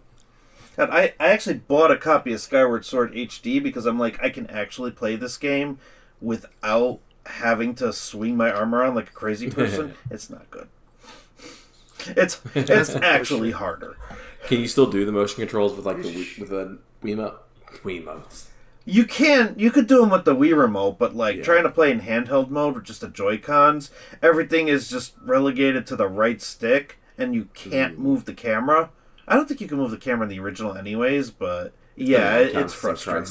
Because you don't just flick the stick to right in the direction. You have to actually like move it to the left, and then your hand moves, and then you have to flick it to the right. Yeah, it's very jarring. It's not doesn't feel like a pleasant motion. That does. No, it's weird. Like they could have done so much better with it. Like they could have assigned it to buttons. All right. I guess we'll go to the next question. This one comes in from Master Loot. What do you think about while you're doing menial/boring work? Well, when I'm not thinking about some of my hot friends' butts, damn, I tried to get to that without giggling. Thanks. I'm glad you think of me. Yeah, no problem, man. No problem. Money, checks in the mail, by the way. Oh, thanks. But I tend to think about like whatever game I'm playing, and like so if I'm playing an RPG, and I'm like, oh, I wonder if I were to create a druid and put it in my party, how would that affect it as opposed to the ranger that I have, and little things like that. Or I'm listening to a podcast in my ear when my boss isn't there. So yeah, I'm usually just trying to hash things out in my brain, be it life things, game things, anything like that. It's usually when I am doing things where I don't really have to focus on what I'm doing. My brain is definitely elsewhere. Yeah. Luckily for me, like I kind of don't have that kind of lifestyle. I work from home, and if I am bored doing something, I don't have to think because I have the luxury of just being able to put on headphones and listen to music or listen to a podcast. So I try to think as little as possible. Music definitely helped. And when I was working at places where I couldn't have my own music, I would often just kind of hum it in my own head from memory. I'm not even kidding. When I used to work at a warehouse doing sports memorabilia related stuff, I would go in every day, and the first thing I would do when I started my job was to hum the entirety of my favorite Machine Head album, OK Computer. No, but really, I would actually hum all over it. I would actually hum all of Radiohead's OK Computer to myself and kind of sing along to some of my favorite parts. That got me through the first hour, and then after that, whatever. Often the next one would be Gorillaz Plastic Beach, because I like that album way more than anyone else in the world. Music helps for me too, but most of the time I'm just thinking, how can I get through this menial task in the fastest way possible so I can go back to gaming? Sounds good. I mean, maybe not always gaming, that's just a joke, but like, I can get through this if we spend time with the kid, or, things like that. Like, just trying to figure out the most efficient way to finish the job so that I can get back to doing the cool stuff. Yeah, absolutely. Cool. All right, our last question for the week comes in from our good buddy Adam over at the Revival and Extinction podcast. As we approach Mother's Day in my country, #Australia, I added that part. He didn't say #Australia. I want to know who are your favorite mums/moms from gaming or anime. I will start us off with Yor from Spy X Family. I probably didn't say that right because I'm not a weeb. Then why is the X there? It's just Spy Family. I don't know. I have always called it Spy X Family, so that's good to know that it's just Spy Family. It's like I also say Hunter X Hunter. I was literally going to say the X is also silent. Is it really? Hunter, Goddamn. yes. Yeah, it actually is. Well, so favorite moms. I mean, I hate to say that I can think of a least favorite one, and it's from the mom from Pokemon who's like, "Hey, you're 12, get out." I need you to go on a very long quest while me and just go. I was gonna say, I'm pretty sure it's canon that they're dating, that she's dating the professor. Yeah, I would not be Hey, surprised. kid, fill this Pokédex while I fill your mother. Something, Pokeballs, something. Something, lick a tongue. Man, I'm trying to think of moms. I love my own mom. She's not in any anime, but I could make that happen. Video games. I mean, I've got one if you need a couple minutes to think. Yeah, please. Eris's mom from Final Fantasy VII. Oh, yeah. Oh, that's right. Especially when they redid her for the remake. Because I haven't played the remakes. I don't know what all they changed. I mean, but the general idea of the character is pretty much the same, but they definitely made her act more concerned. Just the fact that she basically tells Cloud to leave because she's trying to protect Eris. It doesn't work out, unfortunately. Well, unfortunately for Eris, but fortunately for the world. It doesn't work out, but she's just... Her story is tragic. Her putting all of her energy into caring for Eris is admirable, and you could just see that there's just pure love there. And her wanting to... It's just she's a true mom. She just wants to do everything in her power to protect her girl. I mean, it's not... And again, maybe this is just because of my personal life situation, but, like, there's a bond there despite the fact that it's not her biological daughter. And there's just it doesn't matter. That's her kid. Yeah, absolutely. Okay, so now that you've said that, you got me thinking about some Final Fantasy games. I would also like to give a shout to Zell's mom in Final Fantasy VIII. She's just a very nice lady. But my bigger shout in Final Fantasy VIII, talking about mothers that aren't blood but act like it, and spoilers for Final Fantasy VIII if you've never played it.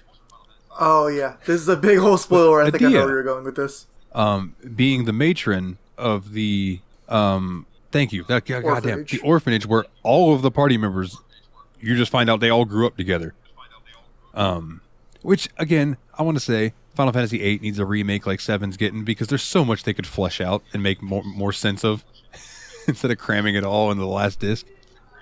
But yeah, Adia definitely. Good arc. 8 had a great story, great music, and people just couldn't get over the draw system.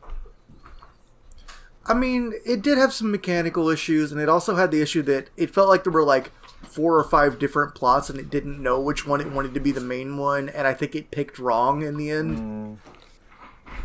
That soundtrack, though, pure fire. Yeah. Oh yeah, dude, I love the theme like Fisherman's Horizon. So yeah, I'll go Adia is mine. Yeah.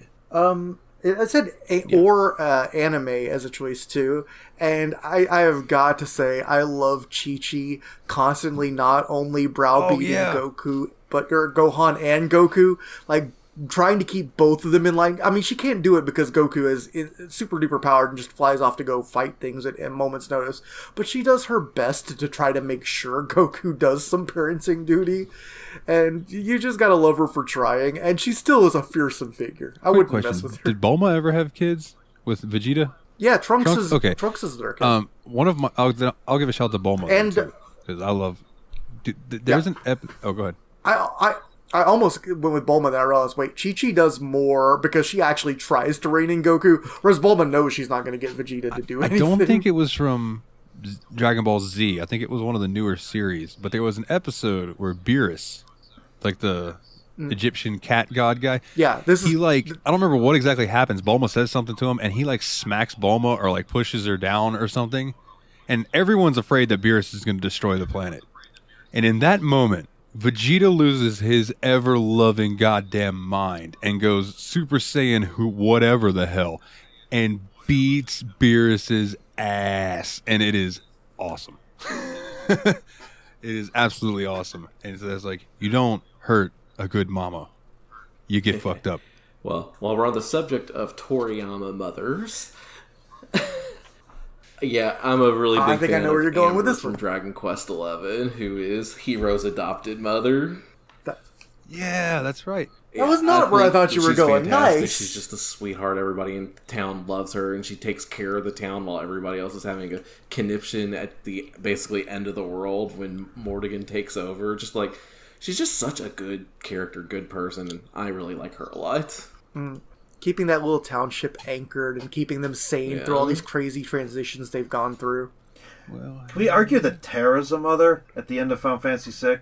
Or like at the halfway point? Oh, absolutely. If we're arguing about foster parenting, like literally the entire point of the World of Ruin version of Terra is that she found something that she cares about other than fighting. Yeah, that's another one that kind of pulls at the heartstrings. Like she forgoes her true power just to be a mom.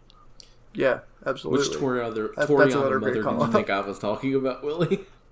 I actually kind of thought you were... I was thinking of like other notable moms from games with Toriyama art, and thought you were thinking of maybe Luca's mom from Chrono Trigger, because she also went through a lot and sacrificed a lot.